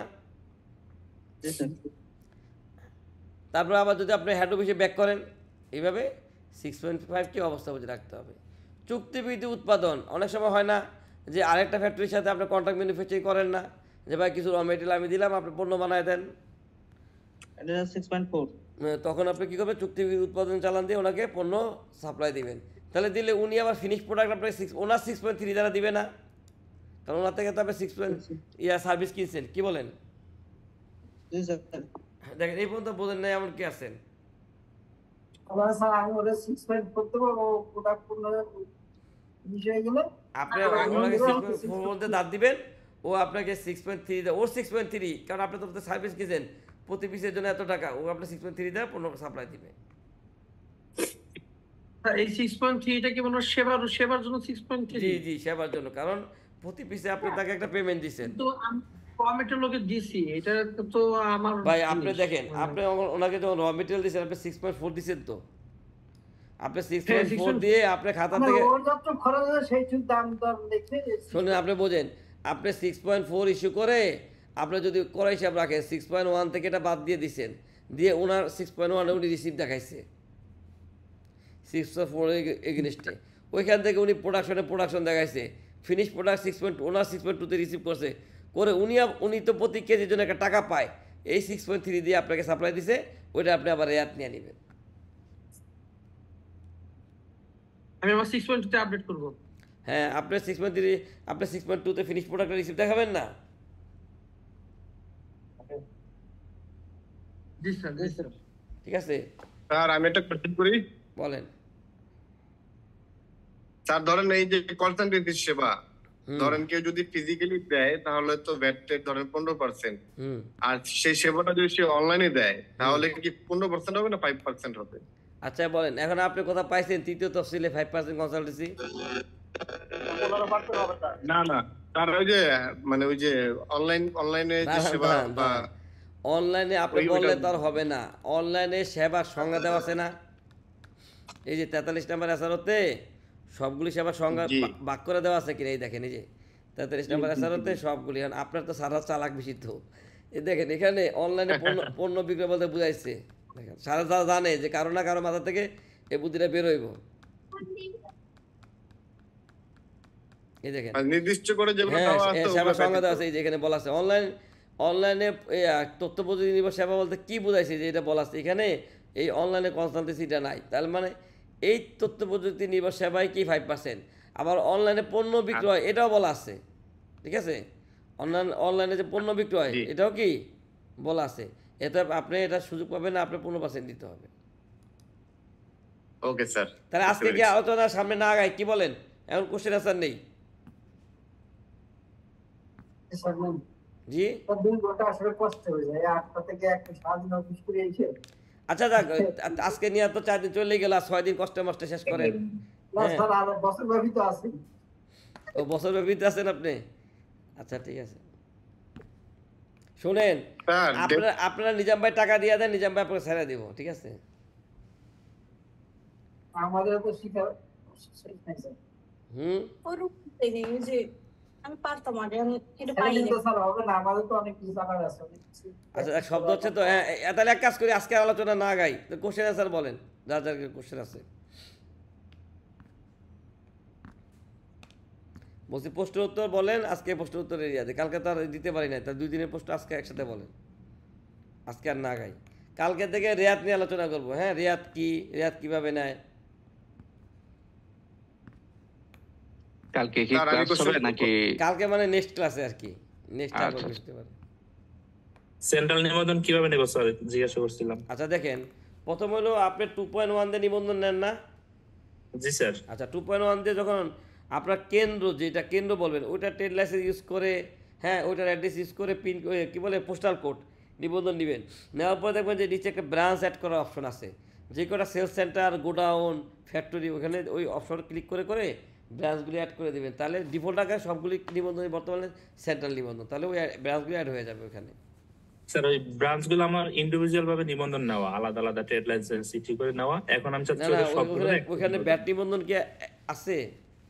জি স্যার আছে, আলাদা আলাদা তাহলে সবগুলো নেওয়া দেখবেন আছে। ওইখানে ওই যে ওইখানে দেখবেন যে ব্রাঞ্চের জায়গায় বলছে ব্রাঞ্চ ক্যাটাগরি, হ্যাঁ তখন লেখা থাকে factory, warehouse, sale centre, ওটা সিলেক্ট করবেন, তারপর দেখবেন ব্রাঞ্চের অ্যাড্রেস দিবেন, তারপরে ব্রাঞ্চের টার্ন ওভার দিবেন, হ্যাঁ তারপর দেখবেন ব্রাঞ্চের বিল লেখার অপশন আছে, বিলটাও দিয়ে দিবেন, তাহলে দেখবেন ওই ব্রাঞ্চটা ওখানে অ্যাড হয়ে যাবে। তখন কি আমি একটা ইউজার আইডি পাসওয়ার্ড দিয়ে একটাতে ঢুকলে হ্যাঁ, মানে যেহেতু আপনি ওই ব্রাঞ্চটা ওখানে ট্যাগ করে দিয়েছেন, ওই ব্রাঞ্চটা ওখানে অ্যাড হয়ে যাবে। স্যার যেহেতু ফ্রি আছেন আমি একটু আলাপ করি। আমার মনে করেন 4টা রেস্টুরেন্ট আছে। এখন আমাদের সেন্ট্রাল যে তেজগাঁও ডিভিশন মানে লোকেশনে আমার একটা ওয়ার হাউস আছে। আমরা এখন চাচ্ছি ওয়ার হাউসটাকে সেন্ট্রাল নিবন্ধন করে আমাদের বাকি যে 4টা রেস্টুরেন্ট আছে ওইগুলো সব সেল আমি ওখানের মাধ্যমে দেখাবো। আচ্ছা এখন আমি আপনাকে এই ধারা 4টা কষ্ট করে আপনার বই সামনে আছে, ধারা 4 বের করেন। জি স্যার বই সামনে আছে। হ্যাঁ ধারা 4 বের করেন, সরি ধারা 4 না, ধারা 5। 5-এ কি লেখা আছে পড়েন তো। একটু স্যার একটু খুঁজতে সময় লাগবে। অসুবিধা নেই, সময় লাগুক, আমরা তো রাজি আছি, ঠিক আছে।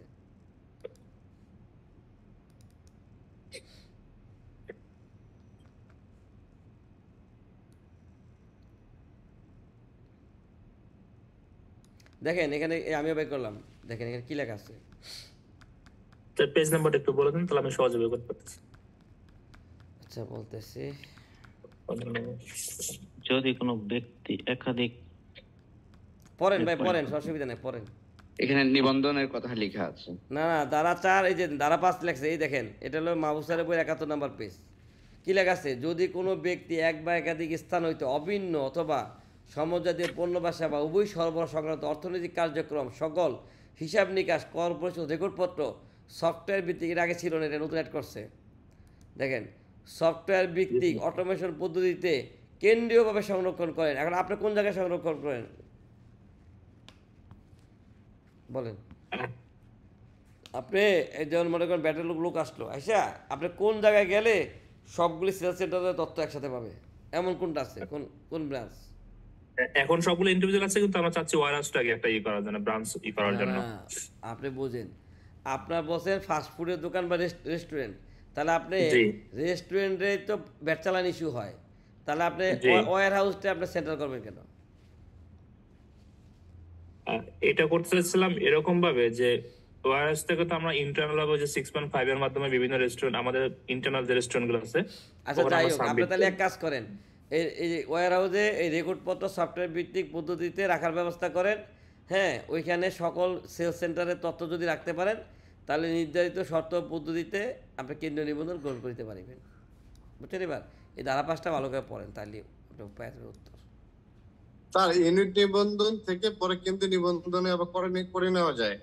হ্যাঁ করা যায়, অসম্ভব তো কিছুই নাই, একটু পেরেশানি আছে এই আর কি। শুনেন ভাই, এখানে তো সফটওয়্যার সরকার অনুমোদিত সফটওয়্যার লাগবে স্যার। হ্যাঁ এনবিআর অথরাইজ সফটওয়্যার লাগবে। না ওটা ইউজ করি স্যার, এনবিআর এর নিবন্ধন ক্ষেত্রে। তাহলে তো আপনার টেনশন ফ্রি, ওই যে সফটওয়্যার কোম্পানি বলেন যে ভাই আপনাদের সার্ভিসের মধ্যে এটা ঢুকে আমার কেন্দ্র করে দেন। জি স্যার, এটা যে বলবে এটা তো আগে মাথায় ছিল না, এখন আপনার কাছে কথা বলা পরে ক্লিয়ার। অসুবিধা নাই, আস্তে আস্তে একটু ভাই। শুনে আমি বলি, আমি চাচ্ছি কি জানেন, আপনি চাইনিজ খাওয়ার আগে স্যুপ খাওয়ায় না, স্যুপ খাওয়াচ্ছি। আপনার খিদা পারলে তখন আমার 2 লাখ টাকা করে দিবেন তো। স্যার আমি ফিজিক্যালি আপনাকে দাওয়াত দিয়েছিলাম, আমি কিন্তু ফিজিক্যালি ক্লাস করছি স্যার। অসুবিধা নাই, আমি তো ফিল্ডে নামবো তো এই সপ্তাহখানেক পরে, আপনাদের বিভিন্ন জায়গায় দাওয়াত নিব। ফেসবুক স্টারে কে দাওয়াত দিবেন আজকে, তার অফিসে ঘুরে আপনি যেখানটা আসেন শুধু নক দিবেন। না আমি তো সার্ভিস গাড়ি নিয়ে ঘুরবো যার অফিসে, যে টাকা দেন না কেন? হ্যাঁ এখন ফিল্ডে নামবো, টাকা দেন না কেন? জি আর আমার প্রতিষ্ঠান দিতে পারবো না, কিন্তু প্যাডে দিব, প্যাডে আপনি যা নিতে পারেন। আরে না মজা করতেছি, ঠিক আছে। আচ্ছা আর কার কি কোশ্চেন আছে বলেন। Sir debit dot credit dot নিয়ে আমার একটা কোশ্চেন আছে ছোট্ট, বলেন। স্যার পণ্য ক্রয় বিক্রয় রিটার্ন ছাড়া আর কোন কোন ক্ষেত্রে debit dot credit note issue করা যায় কিনা? আচ্ছা দেখেন, আপনি মনে করেন একটা পণ্য সাপ্লাই দিচ্ছেন, বুঝেন। আচ্ছা সাপ্লাই দেওয়ার সময় কি দ্বারা সাপ্লাই দেন বলেন তো? 6.3 দ্বারা। 6.3 দ্বারা, ঠিক না? তাহলে 6.3 হচ্ছে আপনার বিক্রয়, বুঝছেন? আগে বোঝেন, ডেবিট নোট ক্রেডিট নোট বুঝে, তাহলে একটা দিয়ে 2টা বুঝাই দেবো। তাহলে আপনি যদি 6.3 দেন, ওই যে কিনছে সে তার খাতা এন্ট্রি দিবে না? দিবে। আচ্ছা সে যখন আবার আপনাকে কোনো কারণে ফেরত দিবে, সে দিবে ডেবিট নোট। জি। তাহলে ডেবিট নোট মানে কি? বিক্রয় ফেরত। জি।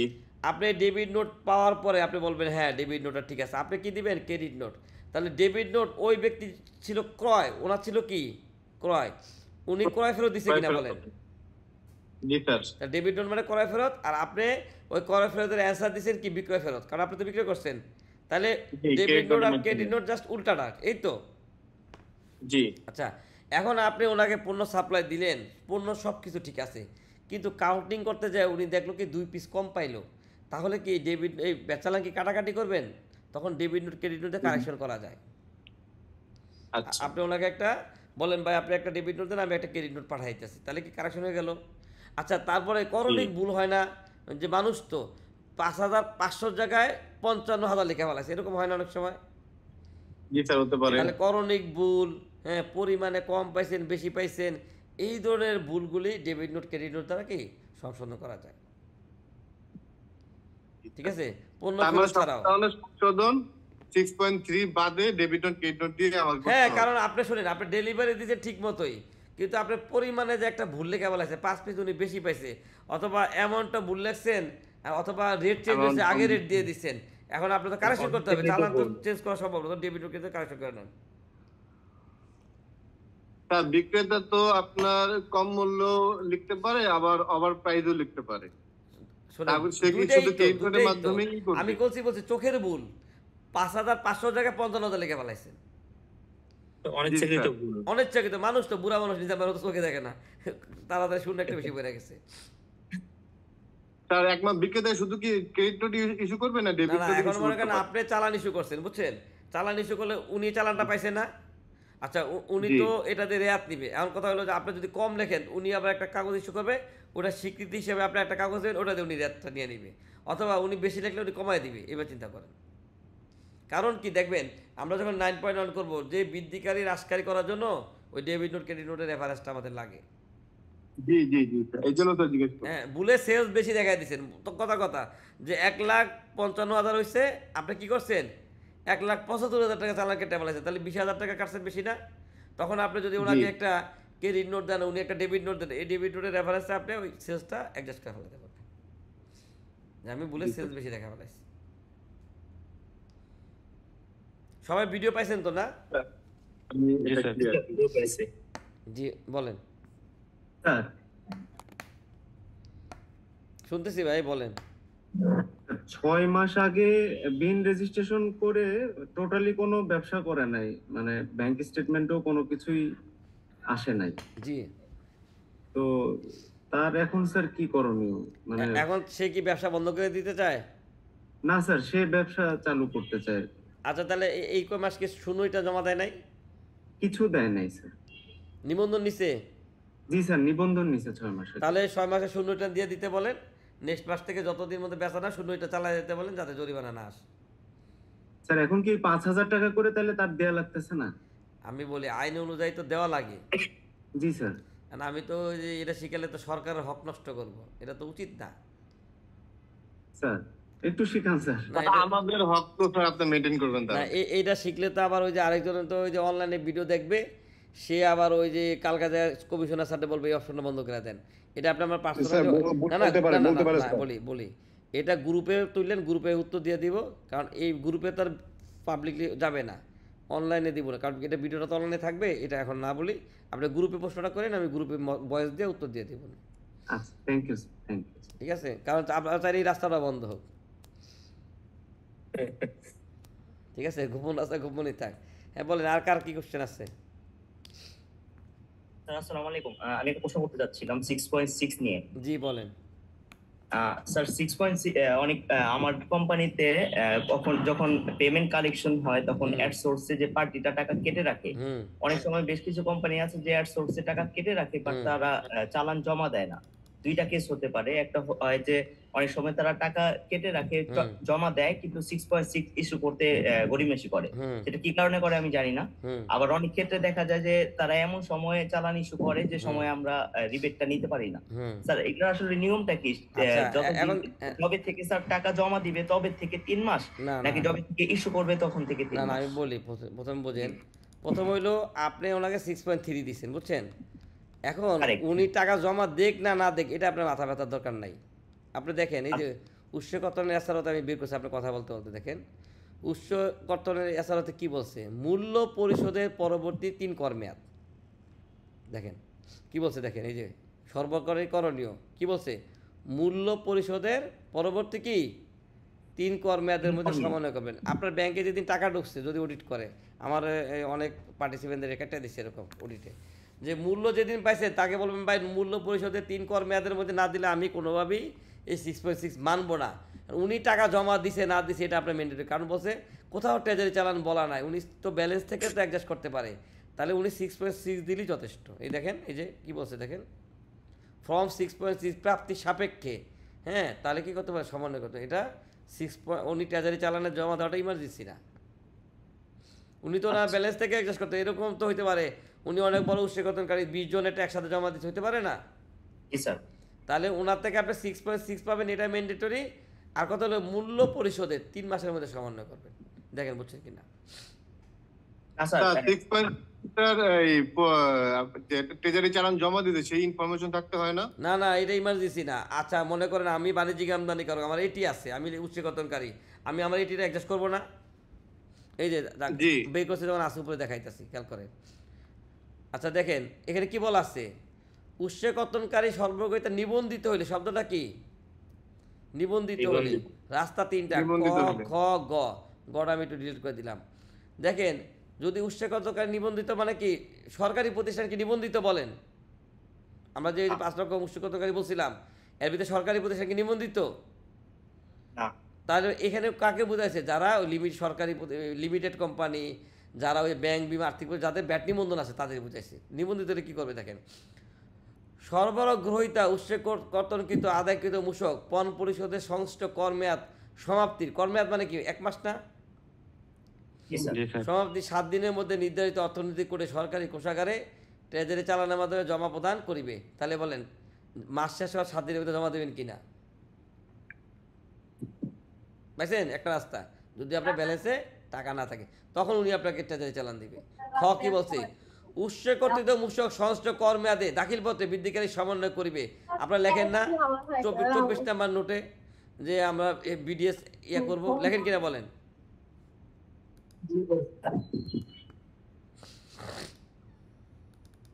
দেখেন তারপরে কি বলছে দেখেন, বৃদ্ধিকারী সমন্বয় করিবে নিট প্রদেয় করের বিপরীতে, এটা জাস্ট টেকনিক্যালিটি এড়ায় যান।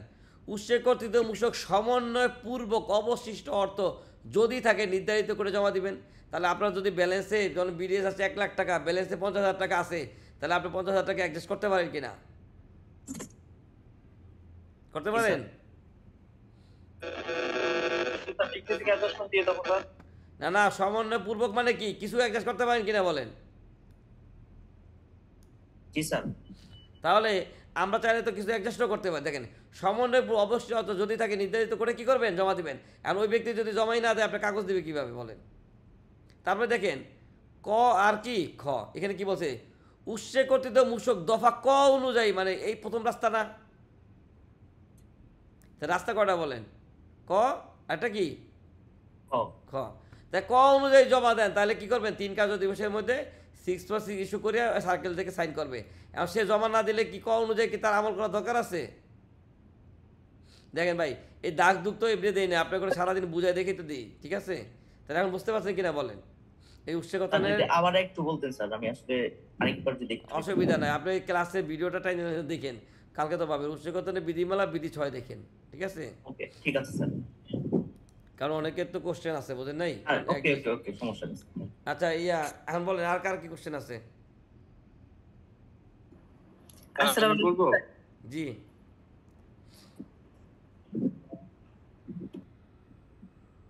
প্রশ্ন করেন ভাই, সমস্যা নাই, বলেন। আমি জানতে চাচ্ছিলাম অনেক সময় যে ক্রেডিট সেল করা হয়, ক্রেডিট সেল করার ক্ষেত্রে আমরা তো ভ্যাট দিয়ে দিলাম রিটার্নের সাথে, কিন্তু পরবর্তীতে যদি আমি ওই ক্রেডিটের টাকাটা যদি না পাই তাহলে এটাকে অ্যাডজাস্টমেন্ট করা যায় কিনা ভ্যাটের টাকাটা? আচ্ছা এটা কি 6 মাসের মধ্যে জানছেন না 6 মাসের পরে জানছেন? স্যার আমি এমনি জানতে চাচ্ছি। না না 6 মাসের একটা বিধান আছে, ওই যে ফেরত ও সমন্বয়, আমি খেয়াল করি, আমি 2টা ধারাবিধি বলি মনে রাখেন, আজকে দেখালাম না। এটি সমন্বয় করবেন বলা আছে বিধি 31, সরি ধারা 31 বিধি 19, হ্যাঁ এটি ফেরত নেবেন। ওই সঙ্গে ফেরত সমন্বয় এই বিধি হচ্ছে স্বাধীনতার আগের বছর দাঁড়ান, এটা হলো কি ধারা 70 বিধি 52, ঠিক আছে?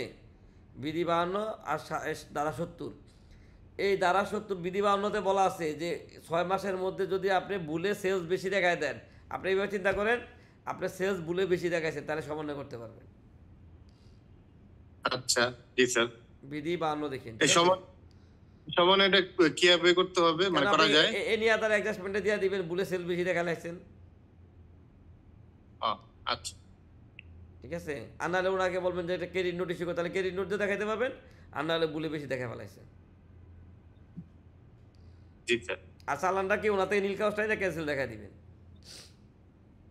স্যার আমার একটা একটা প্রশ্ন ছিল, যেমন গোডাউন ভাড়া, অফিস ভাড়ার উপরে যে আপনার উৎসবর্তন করতে হয়, এই টাকাটা আমি যদি আমার ব্যালেন্স থাকার সাপেক্ষে আমি কি 9.1 সমন্বয় করতে পারবো? আচ্ছা বুঝেন, মনে করেন গোডাউনের মালিক কি আপনাকে 6.3 দিছে?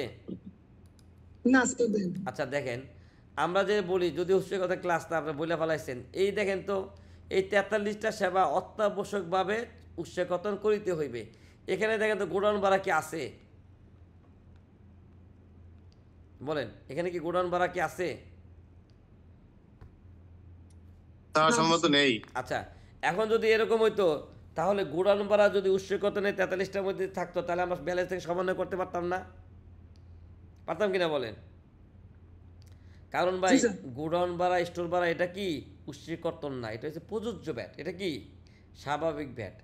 এখন বাড়িওয়ালার থেকে প্রযোজ্য ব্যাট কাটছেন, তাহলে বাড়িওয়ালা চালান চাবে না, 6.3 ট্রেজারি চালান চাবে না।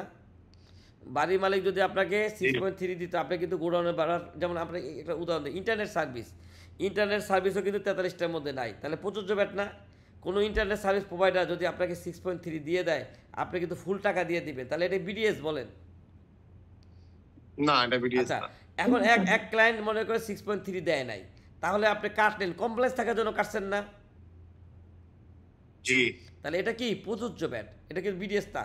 ঠিক অনুরূপভাবে 43টার মধ্যে দেখেন গোডাউন ভাড়া নাই, তাহলে গোডাউনের মালিক যদি আপনাকে 6.3 দিত, আপনি কিন্তু ফুল টাকা দিয়ে দিতেন। যেহেতু উনি দেয় নাই, ওটা ট্রেজারিতে দিতে হবে, কারণ এটা উৎসেকতনের খাতা, এই জন্য সমন্বয় করতে পারবেন না।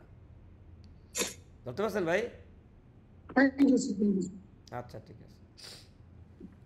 আর কারো কোশ্চেন আছে? স্যার আমি মোর্শে দেখানো।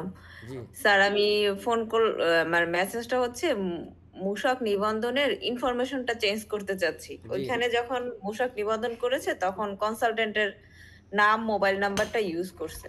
এখন অনলাইনে সবকিছু দিছে, কিন্তু ওই ইনফরমেশনটা কিভাবে চেঞ্জ করব? আচ্ছা, এখন আপনি দেখেন কনসালটেন্টে যখন ইউজার আইডি পাসওয়ার্ড ক্রিয়েট করছেন, হ্যাঁ, তখন ওই নাম্বারে আপনার ইউজার আইডি তৈরি হয়ে গেছে না? জি। আচ্ছা, তারপরে এখন আপনি কি চেঞ্জ করবেন? ইমেল অ্যাড্রেস আর চেঞ্জ করবেন? মোবাইল নাম্বার চেঞ্জ করব, আর ওই যে নামে করছে সেই নামটা চেঞ্জ করব। ধরেন সচরাচর তো এমডি বা ডাইরেক্টরের নামে হয়, তাহলে এটা আপনি অনলাইনে হবে না। এটা আপনি ওই যে আমরা ক্লাসে থেকে আলোচনা করলাম না, ওই যে তথ্য পরিবর্তন ফর্ম 2.5, ওইটা অফিশিয়াল পেজে পূরণ করে ডিভিশনে একটু যোগাযোগ করেন, তাহলে ওরা করে দিবে। আচ্ছা, কারণ এটা অনলাইনে হবে না, বুঝছেন?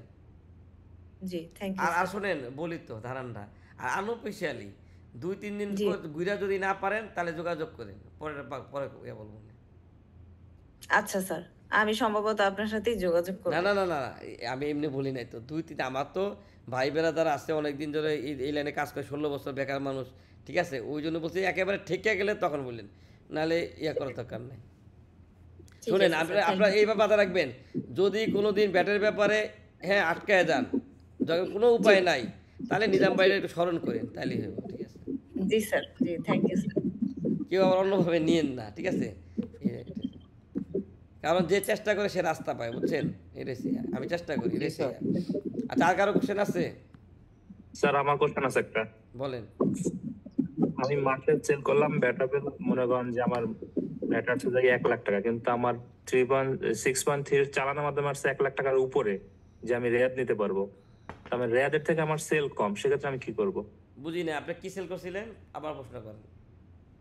আমি প্রোডাক্ট সেল করছি, 1 লাখ টাকার ভ্যাট আসছে, জি, কিন্তু আমার রেয়াদ আছে যে 1 লাখ টাকার বেশি, আমার হাতে চালান আছে, রেয়াদের চালান। জি, বাকিটা ব্যালেন্স দেখা যাবে পরের মাসে। মানে আমি সবগুলো ইস্যু করব, আবার ওটা জমা থাকবে। হ্যাঁ, আপনি শুনেন, অনেক সময় কি হয়, আপনি র মেটেরিয়াল বাল্ক আকারে কিনেন না, কিন্তু 6 মাস ধরে প্রোডাকশন ইউজ করেন না। জি। হ্যাঁ, তাহলে আপনি এইভাবে রেয়ার সব নিয়ে নেবেন, ব্যালেন্সে টাকা থাকবে, প্রতি মাসে কিছু প্রোডাকশন ইউজ করবেন, সেল করবেন, আর অ্যাডজাস্ট হবে। এইভাবে চিন্তা করেন। ব্যাপারটা হচ্ছে আমার মনে করেন 7 লাখ টাকার মতো রেয়াত কি আছে বলছি কিন্তু আমরা যখন র মেটেরিয়াল কিনি তখন অনেক সময় হয় না 3 মাসেরটা একসাথে কিনে ফেলি, এটা হইতেই পারে। জি জি এটা হইতেই পারে, ঠিক আছে। আপনি একসাথে সব নিয়ে নেবেন, ব্যালেন্সে টাকা থেকে যাবে, প্রতি মাসে যখন সেল করবে, যখন প্রোডাকশন দেওয়া শেষ ব্যালেন্সও জিরো হয়ে যাবে। না, আমি এটাই চাচ্ছিলাম স্যার, কারণ না তো 3 মাস পর তো আমার এগুলো টাইম শেষ হয়ে যাবে। কে বলছে? দাঁড়ান, এগুলি হচ্ছে আপনি 3 মাসের মধ্যে ক্লেম করে 9.1 টাকাটা নিয়ে নেবেন, কিন্তু আপনি 3 মাসের মধ্যে বেচা শেষ করতে কেউ বলে নাই। তো আপনি যদি প্রোডাক্টের মেয়াদ থাকে, আপনি মেশিন আনছেন, গাড়ি আনছেন, বিক্রি হয় না, 1 বছর পরে থাকো, অসুবিধা কি? আচ্ছা আচ্ছা, আমি 3 মাসের জাস্ট দেখাই দিব। একটা হলো যে 4 মাসের মধ্যে এটিআর রেটটা নিতে হয়। এখন আপনি মনে করেন 1 বছর ধরে লিফট বেচতে পারেন নাই, গাড়ি কিনে আছেন বেচতে পারেন নাই, মেশিনে পার্টস আছেন, মেয়াদ আছে, বেচতে পারেন নাই, তাহলে কি রেট এক্সেস করবেন আপনি? না ঠিক আছে না? স্যার, এমবিএ থেকে প্রশ্ন করব তবে না আবার তো, ব্যাপার যে হলো, আপনি তবে ব্যাপার হলো কমলা আনছেন 6 মাস পরে মেয়াদ চলে যাবে, তাহলে কিন্তু আবার ব্যাপার আছে, বুঝেন নাই? রেগুলারই মনে করেন আমি মানে এনেছিলাম বিজ্ঞাপনের জন্য, একটা কোম্পানির কাছ থেকে আমরা করছিলাম, তো ওনার যে বিল আসছে, বিলের এগেনস্টে মনে করেন 7 লাখ টাকা শুধু ভ্যাট আসছে। তো আমার ওই ভ্যাটের টাকাটা, আমি ছোট যে চালানটা ছিল 35,000 টাকা ভ্যাট, ওইটা নিচ্ছি, আর আমি সেল থেকে ওইটাই করছি। তাতে দেখা গেছে যে আমার ভ্যাট চালান আমি ভ্যাট দিচ্ছি মাত্র 3,000 টাকা, আর বাকিটা আমি রেয়াত নিচ্ছি ভাঙ্গা একটা নিয়ে আপনি বিজ্ঞাপন নিচ্ছেন 1 বছর ধরে অল্প অল্প করে প্রতি মাসে অ্যাডজাস্ট করেন, অসুবিধা কি? ব্যালেন্সে থাকবে। হ্যাঁ, না আমি ভাবতেছি, আমি বলতেছি এখন যে আমি যদি সেলস এর কোনো ভ্যাট চালান নাই দেই, আমি যদি ওখান থেকে শুধু যতটুকু আমার সেল আসে ওইটুকু দেখাই দিই, তাহলে কি আবার? না, ওইটা হবে। আর কথা হলো যে ইন্সপেক্টর স্যারেরও তো আবার একটা টার্গেট আছে, বুঝলেন না? হ্যাঁ, এই জন্যই বলছি। হ্যাঁ, তাহলে আপনি এক কাজ করেন, স্যারের সাথে সমঝোতা চলে যান যে স্যার কিছু জমা দিব, কিছু অ্যাডজাস্ট করব। জি স্যার, বুঝতে পারছি। আমি একটা এই সূত্র মুখস্থ করছি স্যার, আপনার লাইন, তারপর সাইকোলজি। হ্যাঁ ঠিক আছে, জি স্যার, এটা মুখস্থ করছি স্যার, এটা আমি প্রথম ক্লাসে মুখস্থ করছি। তাহলে জীবনে সাকসেস হবে, সমস্যা নাই। এটা আমি ফিজিক্যালও শুনছিলাম আপনার ওখানে বসে। আচ্ছা ঠিক আছে, তাহলে আর 10টা বাজে, তাহলে ক্লোজ করে দেই, আর কারো কোশ্চেন না থাকলে। আমার একটা কোশ্চেন ছিল স্যার। হ্যাঁ বলেন, দুইজনে একটা একটা করে বলেন।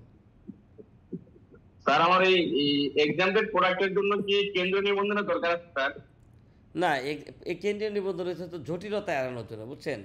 আর মনে করেন ওই কি এক ব্রাঞ্চ থেকে আরেক ব্রাঞ্চে দিলে আবার সে ব্যাট চালান ইস্যু করতে হয়, প্রত্যেকটা রিটার্ন আলাদা করতে হয়। এই জন্য এখন আপনি দেখেন আপনার কাজকর্মের সুবিধা কোনটায় হয়, শাখা নিলে সুবিধা হয় না কেন্দ্র নিলে সুবিধা, ওই অনুযায়ী কাজ করেন আপনি। দেখা গেলো যে একজনের 6টা কেন্দ্র। কেন্দ্র নিবন্ধন করতে হবে না, আমি কি বলছি, কেন্দ্র নিবন্ধন আমরা কেন নেই? জটিলতা এড়ানোর জন্য। যে 6টা ব্রাঞ্চ, হ্যাঁ, যে মনে করেন আমি রিসপ্যানের অ্যাডভাইজার, 110টা সেল সেন্টার, এখন বলেন 110টা রিটার্ন যদি আমি দিই, আমার অবস্থা থাকবে? এখন আমি যদি কেন্দ্র নিবন্ধন নিতে পারি, তাহলে আমার সুবিধা না, এক রিটার্নে হয়ে গেল না? কাজ কমানোর জন্য চিন্তা করেন, ঠিক আছে স্যার? নেক্সট ক্লাস বৃহস্পতিবার? জি ইনশাআল্লাহ, যদি আল্লাহ বাঁচায় রাখে, ঠিক আছে ইনশাআল্লাহ। না, আপনাদের ক্লাস শেষ করে আবার তো দেশে বাইরে যাবো, ওই জন্য তাদের ক্লাস কোর্স করবো আর কি, এবার একটা না করে ফেলাবো। জি বলেন স্যার। এই যে আমরা যে হিসাব রাখি যেটা, এটা কি স্যার কোনোভাবে এক্সেলে রাখা যায়? না, এক্সেলে রাখা যাবে না, একমাত্র এনবিএল অথরাইজড সফটওয়্যার রাখতে হবে, আর না হলে খাতা রাখতে হবে। আমাদের এক ট্রেনিংয়ে জাকির স্যারকে এটা জিজ্ঞেস করা ছিল একজনে, হ্যাঁ, তখন স্যার একটা উত্তর দিয়েছিল, উত্তরটা আমি রিপিট করতেছি। স্যারে বলছিল ঠিক আছে আপনি এক্সেলে রাখেন, এক্সেলে রেখে কী করবেন, এটা প্রিন্ট আউট নেবেন, বাইন্ডিং করবেন, যে ইন্সপেক্টর আর সুপার স্যারের সত্যায়িত করে নিয়ে আসবেন। দেখেন আপনি করবেন কিনা, করবেন? এখন আমার ওস্তাদ যেটা বলছে আমি শুনছি, আমি ওইটাই বললাম, স্যারের মুখ দিয়ে যেটা শুনছি এটা বলতে পারি। স্যারে বলছে তাহলে প্রতি মাসে এটা প্রিন্ট আউট নিয়ে ইন্সপেক্টর সাথে সত্যায়িত করে নেবেন। ঠিক আছে, ঠিক আছে স্যার। কারণ এক্সেল রাখলেন পরে করলেন যে ভাই আমার এক্সেল কম্পিউটার ক্র্যাশ করছে, তাহলে তো কাজ হইব না। এক্সেলে আপনি ওয়ার্কিং করতে পারেন কাজের সুবিধাতে, কিন্তু খাতায় দেখে দেখে কি তুলে ফেলাবেন। ঠিক আছে, তাহলে আজকে মতো ক্লোজ করলাম। হ্যাঁ, সবাই ভালো থাকেন। ঠিক আছে, আসসালামু আলাইকুম। আসসালামু আলাইকুম স্যার।